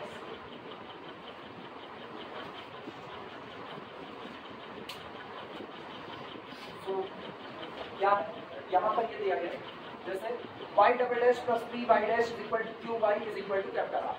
तो आपके साथ हम लोग शुरू से लिखते हैं where p q are any function of the x। मानते हैं हम लोग। अब हम लोग क्या करेंगे, हम लोग इसी q की तरफ देखेंगे और जितना q दिया गया होगा अगर उसमें किसी कांस्टेंट के मल्टीप्लाई करने से आसानी होगी तो मल्टीप्लाई करेंगे कांस्टेंट का, नहीं आसानी होगी तो ऐसे ही हम लोग कह देंगे कि सपोज मान लिया q हमको दिया गया, माना जो q दिया गया उसी को उठा लाना और मैक्सिमम टाइम में q ही उठा करके लाए। q is equal to plus minus k into fx। भाई q फंक्शन ऑफ x रहा होगा, जैसे sin 2x रहा, जैसे 2 sin 2x रहा, जैसे कैपिटल Q आपको दिया गया हो 2 tan x अपॉन x दिया गया हो, तो आप इसी को उठा लो, दैट्स आवर कैपिटल Q। तो मेरा कैपिटल Q हो चुका है plus minus k into function of. Okay, अब आप एक नया इंडिपेंडेंट वेरिएबल z मान लो, क्योंकि हम क्या है हमने क्या है easily integrate by changing independent variable. मतलब अब हम इंडिपेंडेंट वेरिएबल को चेंज कर रहे हैं। मेरा इंडिपेंडेंट वेरिएबल कौन है, x है। अब हम नया इंडिपेंडेंट वेरिएबल किसको मान रहे हैं, z को मान रहे हैं। हम ये मानते हैं कि माना एक बार मुझको q पता चल गया तो q से देखते हुए मुझको k इंटू fx मिल जाएगा और k इंटू fx मुझको मिल गया। तो अब हम जो मेरा नया इंडिपेंडेंट वेरिएबल z है और जो पुराना इंडिपेंडेंट वेरिएबल x है उसके बीच में एक रिलेशन मान लेंगे। माना जब dz dx का होल स्क्वायर किया जाता है तो कितना आता है, k इंटू fx आता है। ये हम मान करके चलेंगे। आई बात समझना, ये सब कुछ मैकेनिज्म का हिस्सा पहले बता और कई बार अब तो मेरे ख्याल से 2 या 3 बार मैकेनिज्म करके भी दिखा चुके। ठीक, तो इसका मतलब इस सारा मैकेनिज्म से ही निकल करके आता है जो तुमको हम वर्किंग रूल पर दिखा रहे हैं। वर्डिंग फिर से सुनना, दिए गए डिफरेंशियल इक्वेशन को किसमें चेंज करो, स्टैंडर्ड फॉर्म में q की तरफ निगाह डालो और सोचो कि अगर वो आसानी से इंटीग्रेट हो सकता है। सोचना उसका कुछ नहीं है, जितनी प्रैक्टिस होगी उतने सोच पाओगे। अगर ये आसानी से इंटीग्रेबल हो सकता है तो आप इंडिपेंडेंट वेरिएबल x को बदलोगे। कैसे बदलोगे, जैसे q दिया गया है plus minus k into function of x जो भी दिया गया है, तो आप एक नया इंडिपेंडेंट वेरिएबल z मानोगे और आप कहोगे z के और x के बीच में रिलेशन होता है dz dx का whole square is equal to k into fx। तो सोचो अपने पास dz dx कौन मिलेगा, dz dx मिलेगा under root k into fx। Plus minus मिलेगा, आपने माइनस को इग्नोर कर दिया, मुझको माइनस की दरकार नहीं है। क्योंकि माइनस की दरकार इसलिए नहीं है क्योंकि मुझको केवल और केवल एक ऐसा इंटीग्रेशन बनाना है जिसको रखने पर बड़े आसानी से सॉल्व हो जाए। उसके लिए मुझको प्लस माइनस का ख्याल नहीं करना, मुझको पॉजिटिव वाला चुन करके आगे बढ़ जाना। आई बात समझ में, लिखा है लिखना। अब सोचो कैपिटल Q कौन था, प्लस माइनस के इनटू, लेकिन हमने यहाँ पर केवल और केवल कौन सा साइन रखा, प्लस का, माइनस को ड्रॉप किया गया। इसी बात को नोट में लिखो, क्यों ड्रॉप करते हैं, नोट बोला जाए, नोट में लिखना be omit negative sign, be omit हम निकाल देते हैं, be omit negative sign of capital Q, be omit negative sign of capital Q। अगर कैपिटल Q में नेगेटिव साइन मिल गया है तो हम उसको क्या करते हैं, निकाल देते हैं, ओमिट कर देते हैं। while writing, while W-H-I-L-E, while writing this step, वो बात जब आप ये स्टेप dz dx का whole square is equal to k into fx से लिख रहे होते हो तो अगर यहाँ माइनस साइन हुआ भी ना तो आप उसको क्या करोगे, निकाल दोगे। क्योंकि अगर आपने माइनस चुन लिया तो आप बड़ी बड़ी भयंकर मुसीबत में फंसोगे। माइनस के रखते जरा होल स्क्वायर हटाओ, ये इमेजिनरी में चला गया कि नहीं चला गया, ठीक। और मुझको फंसना नहीं है, मुझको एक आसान सा इंटीग्रेशन चाहिए, इसीलिए नेगेटिव साइन को क्या करें, ड्रॉप करें। इसी को लिखा गया है be omit negative sign of capital Q while writing this step. जब हम इस स्टेप को लिख रहे होते हैं कैपिटल Q का नेगेटिव साइन ओमिट कर देते हैं, निकाल देते हैं, ठीक। This is extremely important, this is extremely important, ये बहुत जरूरी है। This is extremely important to find the real value, this is extremely important to find real value.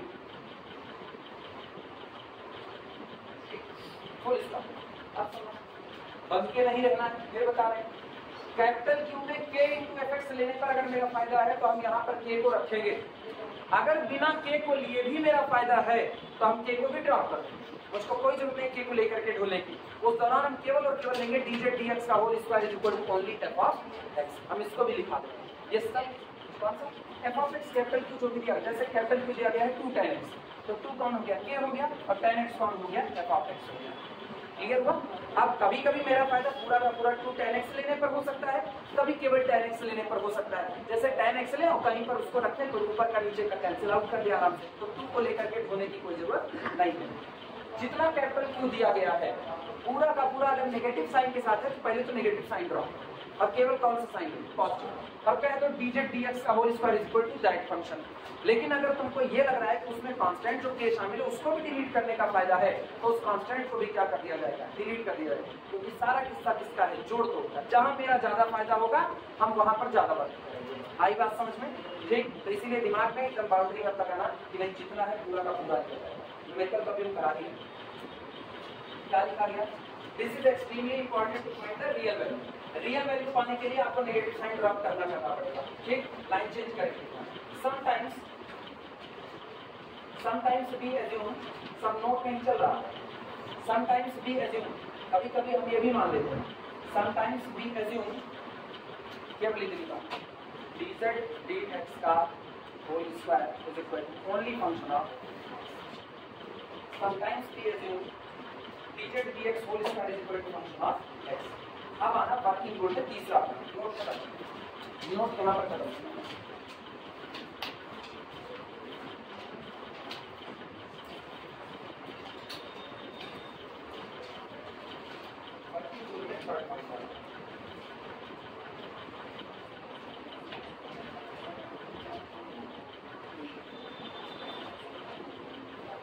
Now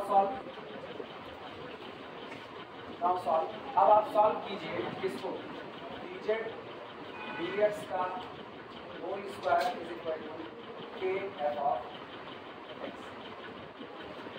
अब जो आपको ये इक्वेशन मिला है जो आपने अभी भी बनाया हुआ है, dz dx का whole square is equal to k into fx, आप इसको सॉल्व, ठीक, सॉल्व करने पर ये देगा, ठीक है। ये कैसे सॉल्व होगा, ये तुमको देगा dz dx is equal to under root k f of k। नाम देना इक्वेशन नंबर 2, इक्वेशन नंबर 2। मतलब ये क्या वेरिएबल सेपरेबल हो सकता है, वेरिएबल सेपरेबल, तो यहाँ से तुमको मिलेगा this implies that dz is equal to under root k fx dx and this implies that यहाँ से तुमको z पूरा पूरा मिल जाएगा integration under root k fx dx। Constant मत ऐड करना, कांस्टेंट मत ऐड करना, सारे को क्लियर। इसलिए इक्वेशन नंबर 3 मान अपने को इसका सॉल्यूशन थोड़ा निकालना है, मेन डिफरेंशियल इक्वेशन का सॉल्यूशन निकालना है, तो यहाँ कोई कांस्टेंट ऐड नहीं करने वाला, लिखाते हैं कांस्टेंट कमिट किया गया है इसको लिखा। मेरा इंटेंशन एक इंटीग्रेशन सॉल्व करने का नहीं, मेरा इंटेंशन दिया गया मेन डिफरेंशियल इक्वेशन को सॉल्व करने का। इसीलिए बीच रास्ते में ये जो और चूजिया वाली हरकतें हैं, कांस्टेंट को जोड़ना, एफएक्स को मानना, ऐसा वैसा, पॉजिटिव साइन नेगेटिव साइन कुछ कंसीडर नहीं करें। मेरे पास बस एक बात चल रही है, एक ऐसा फैक्टर तैयार कर लेना जो मेरे पूरे के पूरे इक्वेशन को आसानी से इंटीग्रेट करना है, इसीलिए सब इग्नोर कर दीजिए। ठीक है, एक अगर तुमको किए ना ये बाई हुक और बाई क्रूक है, चाहे जैसे अपने को निकाल देना, लिखना हियर बी कमिट, सारे लोग लिख चुके हो, तो हियर बी कमिट, यहाँ हम कमिट कर देते हैं, निकाल देते हैं constant of integration, here be commit constant of integration, here be commit constant of integration since, क्योंकि यहाँ कांस्टेंट ऑफ इंटीग्रेशन को निकाल रहे हैं क्योंकि वी आर इंटरेस्टेड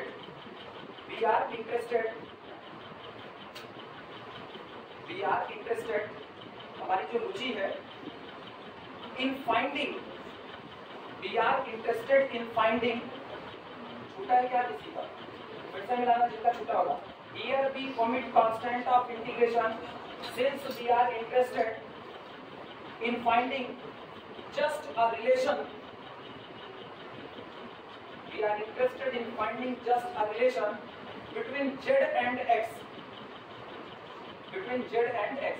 नए बने हुए इंडिपेंडेंट वेरिएबल z, पुराने दिए गए इंडिपेंडेंट वेरिएबल x के बीच में केवल और केवल एक रिलेशन चाहते हैं बस, और इससे ज्यादा कुछ नहीं चाहते, इसीलिए कांस्टेंट ऑफ इंटीग्रेशन को हम नहीं लिख रहे। चौथा पॉइंट,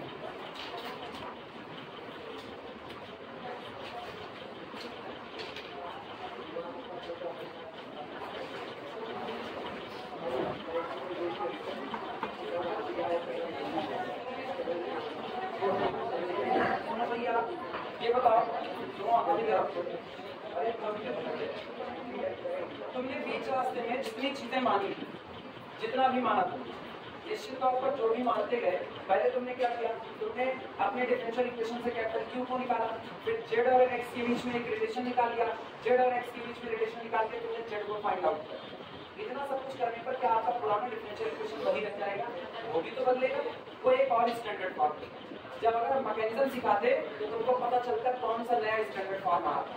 जैसे पुराने वाले में कहते तो इनको पुराने वाले में तुमको करके दिखाए थे, x बराबर जो भी यहाँ पर लिख रहे थे बार बार, x इतना y r by u, वो सब नया निकल कर क्या था, हम फिर वही स्टैंडर्ड फॉर्म यहाँ पर लिखने चले। कौन सा स्टैंडर्ड फॉर्म निकल करके आएगा, मतलब तुमको ये स्टैंडर्ड फॉर्म याद रखना है कि यही आने वाला है। अदरवाइज फिर वही काम करो, जितना आया उठा करके रखो, फिर पूरा सॉल्व करो।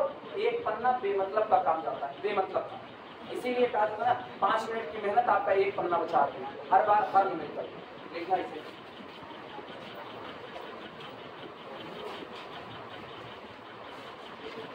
इनसे देखना वर्किंग नंबर 4 में लिखना, from equation 3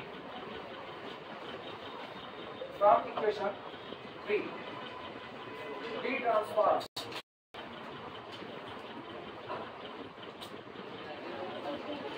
from equation number 3, इस इक्वेशन नंबर 3 से होते हुए हम इक्वेशन नंबर 1 को ट्रांसफॉर्म करेंगे। We transform 1 to get an equation of the form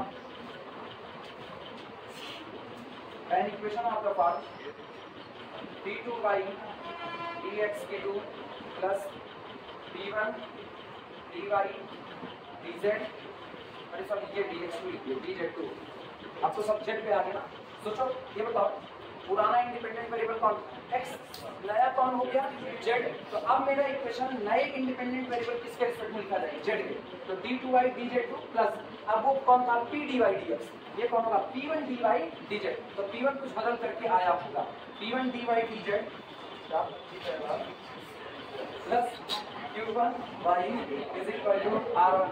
दो में से एक के काम होगा, या तो फंस के गिरेगी या तो तुम्हारा पैर कुछ लेगा। नाम है इक्वेशन नंबर 4, नहीं दोनों नहीं हो सकता है, एक ही होगा, एक ही होगा।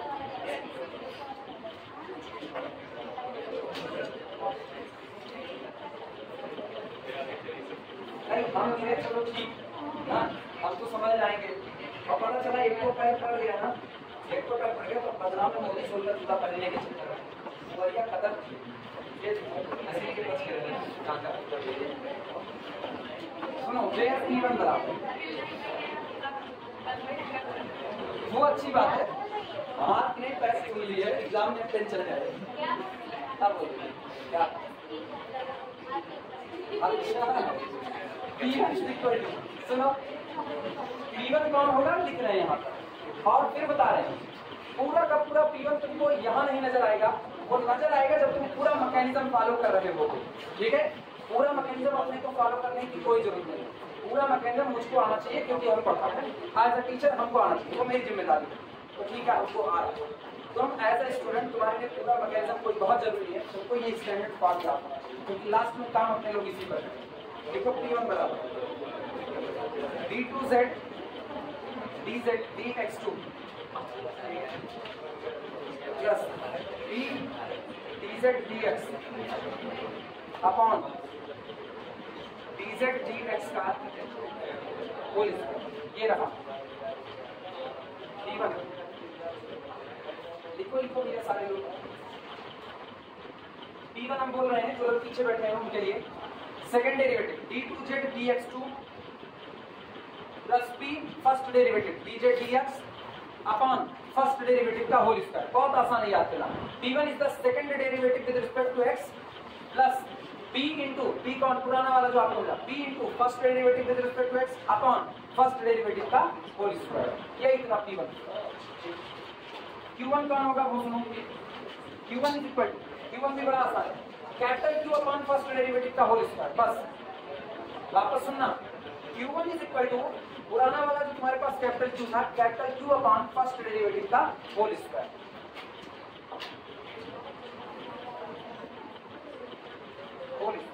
और r आर भी बदलेगा, आर के लिए लिखे ना r1 equal to r upon by first derivative dz dx का होल ये सामने मौजूद है।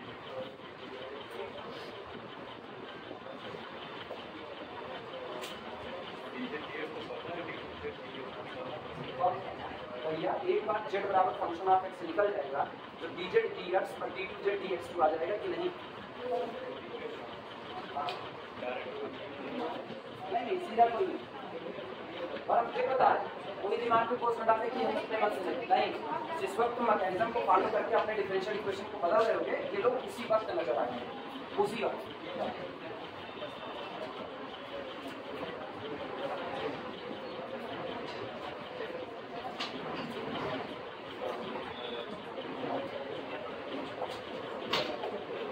क्या इक्वेशन आप तक माने हो?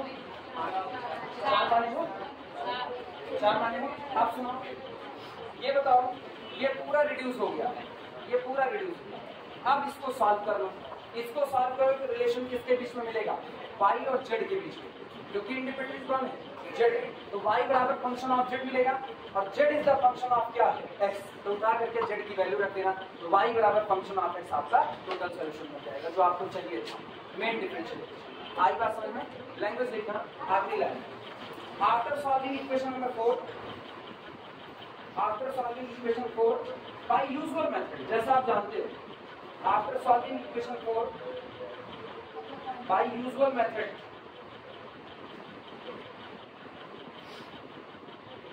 After solving equation 4 by usual method, comma replace z by x, replace z by x in or अथवा और रिक्वायर्ड रिलेशन, जैसे हो सकता है z बराबर x ही मिल जाए या z बराबर कोई और रिलेशन मिल जाए। by the required relation we get solution of main equation, we get solution of main equation।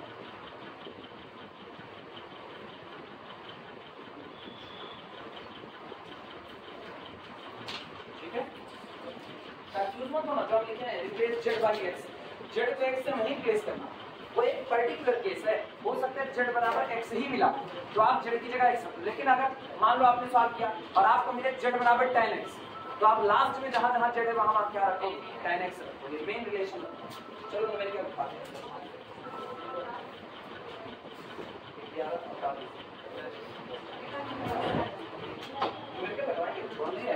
अरे अब इसको बंद करेंगे, इसमें आरबी वेरिएशन ऑफ पैरामीटर बचा है, वो एक दिन ऐसे बाई पार्ट वाले में उसको निकाल देंगे। वेरिएशन ऑफ पैरामीटर के ना 2 या 3 फेमस मेथड है, इसका मैं कर रहा हूं।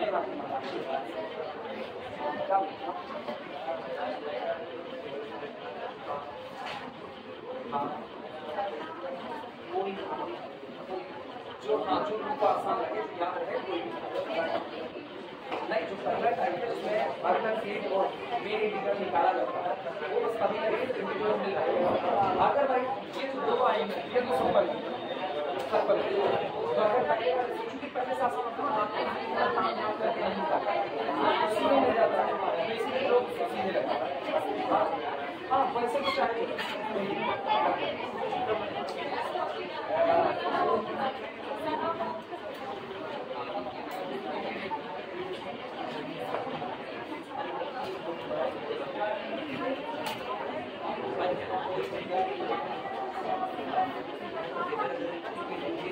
चलिए पहला सवाल है।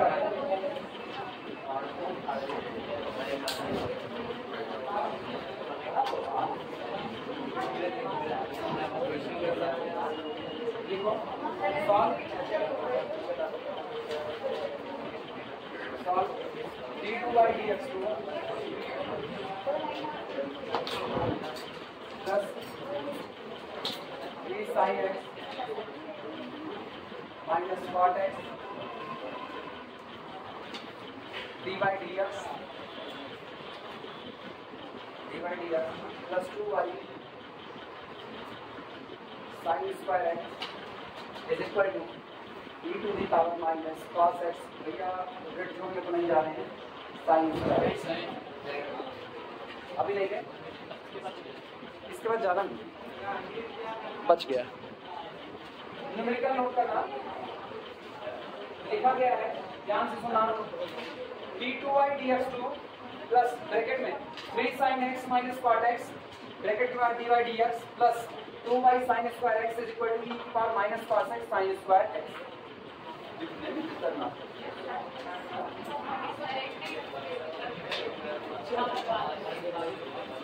p q r, पहले तो तीनों को अलग अलग p q और r।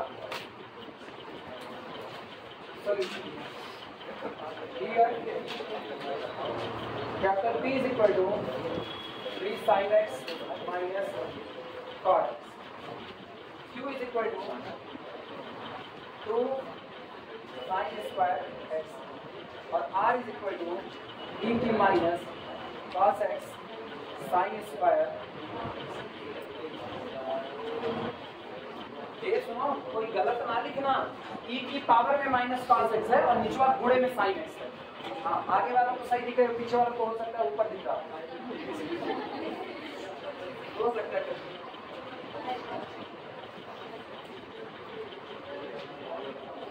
अच्छा, इधर सुनना ध्यान से बात। इसमें हाल ये हो रहा है कि अगर हम कैपिटल Q को देखें तो capital Q is equal to K into function of x, यही तो होता था, ठीक। तो इसका मतलब capital Q is equal to 2 into sine square,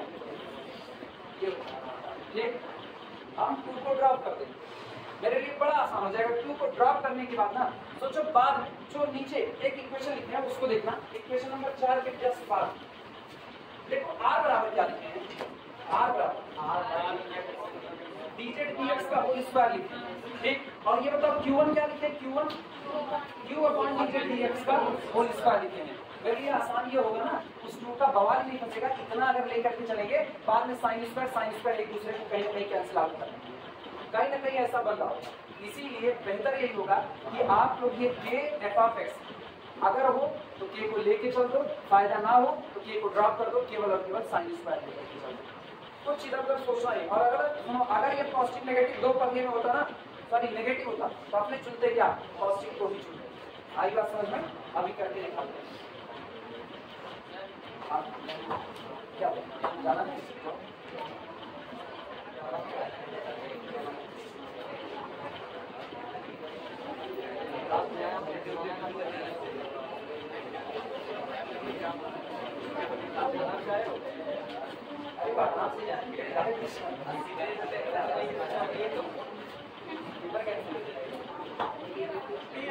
अरे तुम ऐसे ही करोगे, उसके पेपर कैंसिल करना नहीं।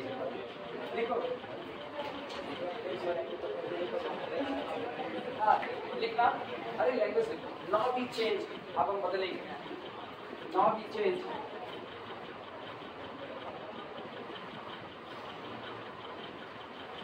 now we change independent variable x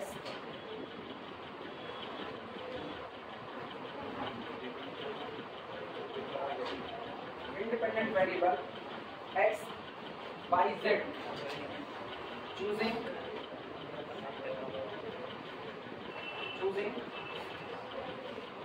ये बताओ, याद करो कैसे बदलते हैं। z और x का रिलेशन dz dx का होल स्क्वायर बराबर q ऑफ x होता था, सॉरी कितना था, k into f of x होता था, ठीक है। अच्छा, कैपिटल Q कौन होता था, कैपिटल Q यहाँ पर देखना पहले, capital Q is equal to k into function of x होता था। मतलब मेरे लिए ये है 2 इंटू कितना, साइन स्क्वायर x, तो मेरे लिए ये कौन है, f ऑफ आया ना, f ऑफ x। सोचो क्यों हमने 2 को ड्रॉप किया, इसलिए ड्रॉप किया ना, मेरा थोड़ा सा काम आसान हो जाएगा। ये बताना, अभी कल को जब सुनोगे सारे लोग इधर कंसंट्रेट करो, dz dx का होल स्क्वायर बराबर, अगर तुम चुन लिया k into f of x, तो अंडर रूट टू बे मतलब कट होगे, आया साइड हो अंडर रूट, कांस्टेंट तो है, डिलीट मार देंगे, लोग k को डिलीट मारता है, तो यहाँ कौन रखा जाएगा, f ऑफ x का मतलब कौन, साइन स्क्वायर x, और साइन स्क्वायर x रखोगे तो अपने पास dz dx पर शुद्ध भाषा में केवल कौन रहेगा, साइन। इनको इधर फेंकोगे तो साइन का डिफरेंस, साइन का इंटीग्रेशन माइनस, आसान है कि नहीं। अदरवाइज अभी आप अंडर रूट 2 लेकर के घूरे, क्लियर हुआ, तो डिलीट मारो अंडर रूट 2, देखा जाएगा।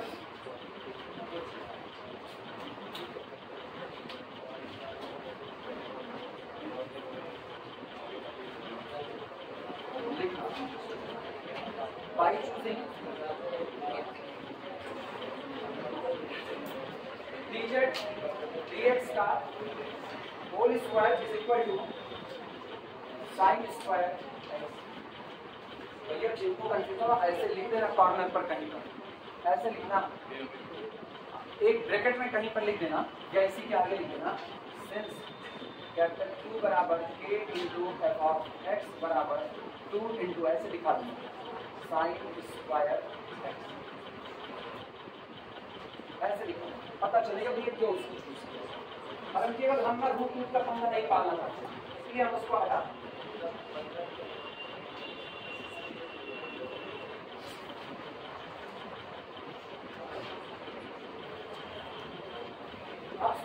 फिर सुना दिमाग खेल, अब यहाँ दिमाग का खेल, ध्यान देना। वास्तविकता में यहाँ से तुमको दो चीजें मिल रही हैं, खोपड़ी चलाना। यहाँ से मेरे को मिल रहा है एक dz dx is equal to plus minus sine, ठीक है। अगर मैंने प्लस साइन चुना, दोनों बातें सुनो, अगर हमने प्लस साइन चुना तो मेरे सामने आएगा dz dx is equal to sine x, और इंटीग्रेट करने पर एक तो cos का थम आएगा, वो भी किसके साथ, नेगेटिव के साथ। हमको नेगेटिव की नहीं पसंद आता। अब हम नेगेटिव चुन के देखें क्या फायदा होगा। नेगेटिव चुना तो माइनस साइन एक्स, और साइन का integration minus cos minus minus क्या करेगा, प्लस कॉस, और प्लस मेरे लिए बेहतर का काम करेगा। तो इसका मतलब हम पॉजिटिव और नेगेटिव से फायदा क्या चुनने पर हो रहा है, माइनस। तो क्या नेगेटिव चुन लिया जाए, यानी this implies that dz dx is equal to minus sine. Drop the positive sign, आगे लिखना ड्रॉप पॉजिटिव साइन।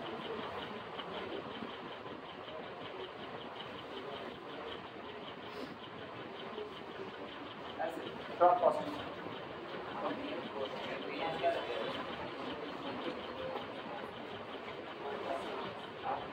भैया z बराबर बोल तो कितना आएगा, this implies that z is equal to केवल और केवल z is equal to cos x।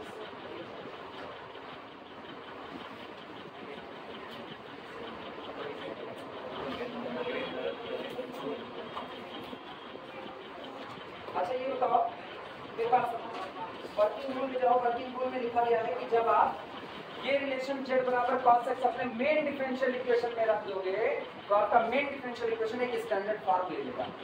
जो स्टैंडर्ड फॉर्म हम लिखा चुके हैं वर्किंग रूल में, आया ना। आप उसी डिफरेंशियल इक्वेशन को सॉल्व करो। देखना substituting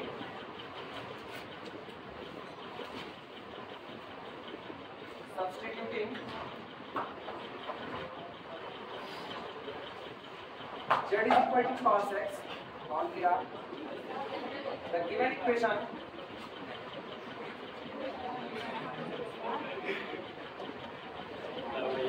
transformed into substituting the given equation। जब आप z बराबर cos x रखोगे तो आपका डिफरेंशियल इक्वेशन एक नया फॉर्म होगा, d2 by dx2 plus d1 d by dx plus q1 y is equal to r1 transformed into d2 by dx d2 plus d1 dz plus p1 d by dz plus q1 y is equal to r1। चलो भैया p1 1 सब निकालो, p1 q1 r1 सब निकाला, उसके बाद ये आसान है। अब जो लोग पीछे बैठे हुए हैं जब इतना पूरा लिख लेंगे तब उनको बताएंगे। सबका हो गया,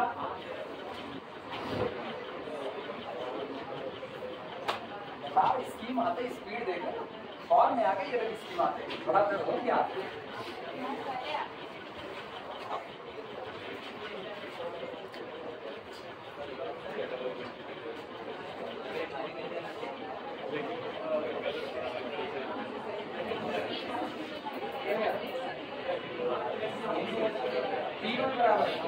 सुनो भैया, सुनो इधर बात सुनो, याद आ रहा है p1 का होता है second derivative plus p into first derivative बटे फर्स्ट डेरिवेटिव का होल स्क्वायर।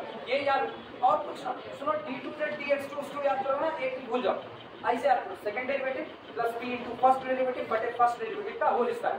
इवन में वो तीनों टुकड़े आए हैं कौन कौन से, p1 q1 r1, तीनों में निचवा सिर्फ फर्स्ट डेरिवेटिव का होल स्क्वायर लगा हुआ है, तीनों में ही लिखना p1 is equal to d2z dx2 plus b into dz dx upon first derivative dz dx का whole square is equal to, चलो भैया शुरुआत करते हैं।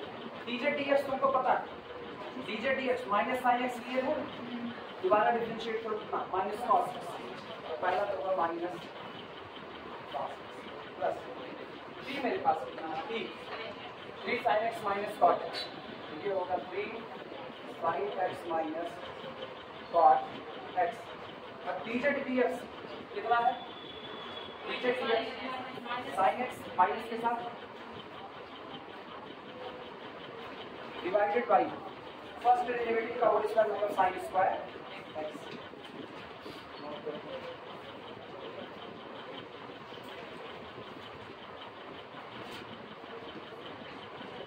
कुछ काट के करो, कटे कटेगा कुछ चाहिए नहीं है, मुझे काटोगे जो जैसे ऐसे कटेगा कितना आएगा तो -3 केवल, कितना बचेगा, -3 केवल -3 बचेगा, -3। अच्छा साइन स्क्वायर को तोड़ दो cos स्क्वायर, उसको मल्टीप्लाई करेंगे cot x से cos x plus cos x बचेगा, plus cos x minus cos x cancel हो जाएगा और -3 sin स्क्वायर x रहेगा, sin square sine square x ये आपको जो ऊपर टोटल है। अच्छा ऊपर का पहले पूरा मल्टीप्लाई करना, तो मिला करके पूरा सॉल्व करने पर केवल -3 बस, और सब बात है ऐसा है तो हम तो नहीं देख रहे इसको, अभी तो हम पूरा वहाँ रखते तब सॉल्व करते हैं। इसका हाँ Q1 निकालो, Q1 is equal to capital Q upon dz dx का होल स्क्वायर, और कैपिटल Q मेरे पास था 2 के साथ 2 sin स्क्वायर x बटे कितना, इसका 2 ठीक सही आ रहा है। R1 बोल दो फिर इसी के साथ, R1 इज इक्वल टू मेरे पास आ रहा है, R1 मेरे पास था R अपॉन dz dx का whole square is equal to R की मतलब e की minus cos x into sin square x और बटे यही sin स्क्वायर x, ये और ये कैंसिल आउट हुआ, e की पावर माइनस cos x, लिखो ये सब आसान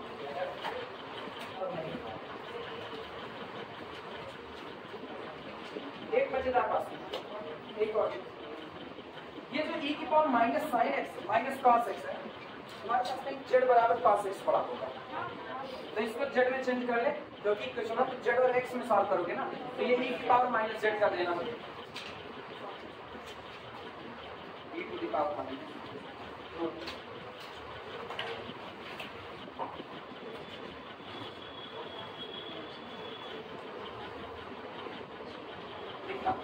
अगर हो जाता अभी मुझे पीछे वाले लोग आपका हो गया देखना, dear fourth transform equation is, dear fourth transform equation is, आज ही वही तुम्हारा बहुत छूटा हुआ है, तो वीडियो आज सारा अपलोड कर देंगे, वीडियो से जितनी जल्दी हो पूरा कंप्लीट कर लो, ये सब कभी समझ आएगा, अभी मान लेते तो नहीं समझ में आ पाता है, ईमानदारी हमारे हम भी पढ़ चुके ना बीएससी, हम भी जानते हैं, 2 क्लास से हट जाते तो नहीं पता चलता।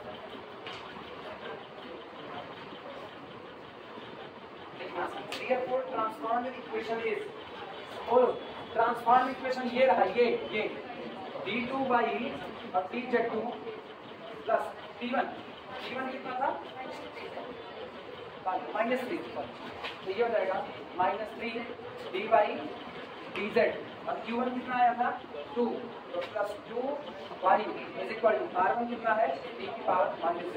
बताओ भैया जानते हैं इसको ना, differential equation with constant coefficient आया ना, यानी अगर जिनको ना पहचान में आए उनको देखो ये ऐसा d2 -3d और प्लस कितना 2 बाहर कौन y is equal to e की पावर -z, वहां पर d बता देना, d कौन है, d है ddz। लौटे नहीं जिसके पहले चैप्टर पढ़ चुके,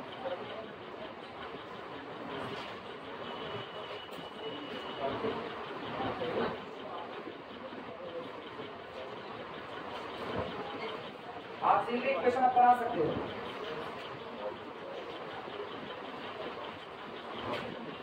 ये हटा सकते हैं, तो कोई बाकी है इधर।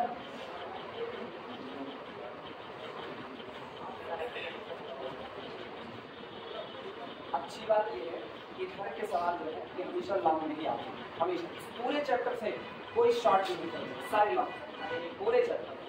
हाँ, वो एक क्वेश्चन बताया काम देगा वेरिएशन ऑफ पैरामीटर से ही देगा, है लिख के कहेगा वेरिएशन ऑफ पैरामीटर से बात। इस पूरे चैप्टर में फुल पढ़ा डालो, लास्ट में कोड ये लग जाता है कि वो एक के लाइन लिखेगा solve by variation of parameter, और जितना पढ़ेगा सब बर्बाद हो जाएगा।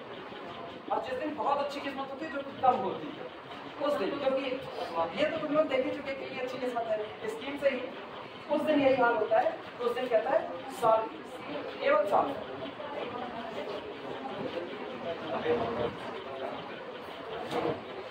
ऑक्सिलरी इक्वेशन, ऑक्सिलरी इक्वेशन बताओ भैया। x square minus 3x plus 2 equal to 2 के 2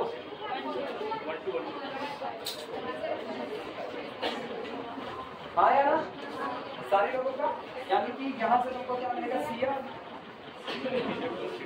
C1 e की पावर x में नहीं, नया variable call z, C1z plus C2 e की पावर 2z लिख दो, और pi की तरफ आ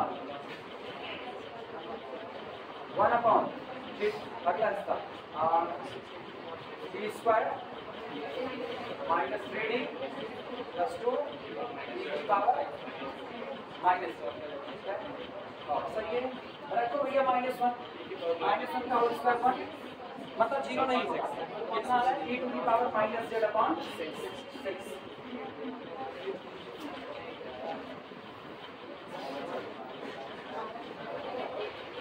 क्लियर 4 y बराबर इधर इधर इधर dz, तो y बराबर z का, और z की जगह पर उसका x का रिलेशन CF प्लस, ऐसे गड़बड़ी करोगे ना पूरा मजा तेरा हो जाएगा। CF प्लस PI दो चिका है, CF देखना C1 e की z प्लस C2 e की 2z, और PI है प्लस e की माइनस z अपॉन 6, और ऐसे लिखना, और y is equal to z बराबर क्या आया था, cos x आया था, तो ये होगा C1 e की power cos x plus C2 e की power 2 cos x plus 1 upon 6 e की पावर cos x।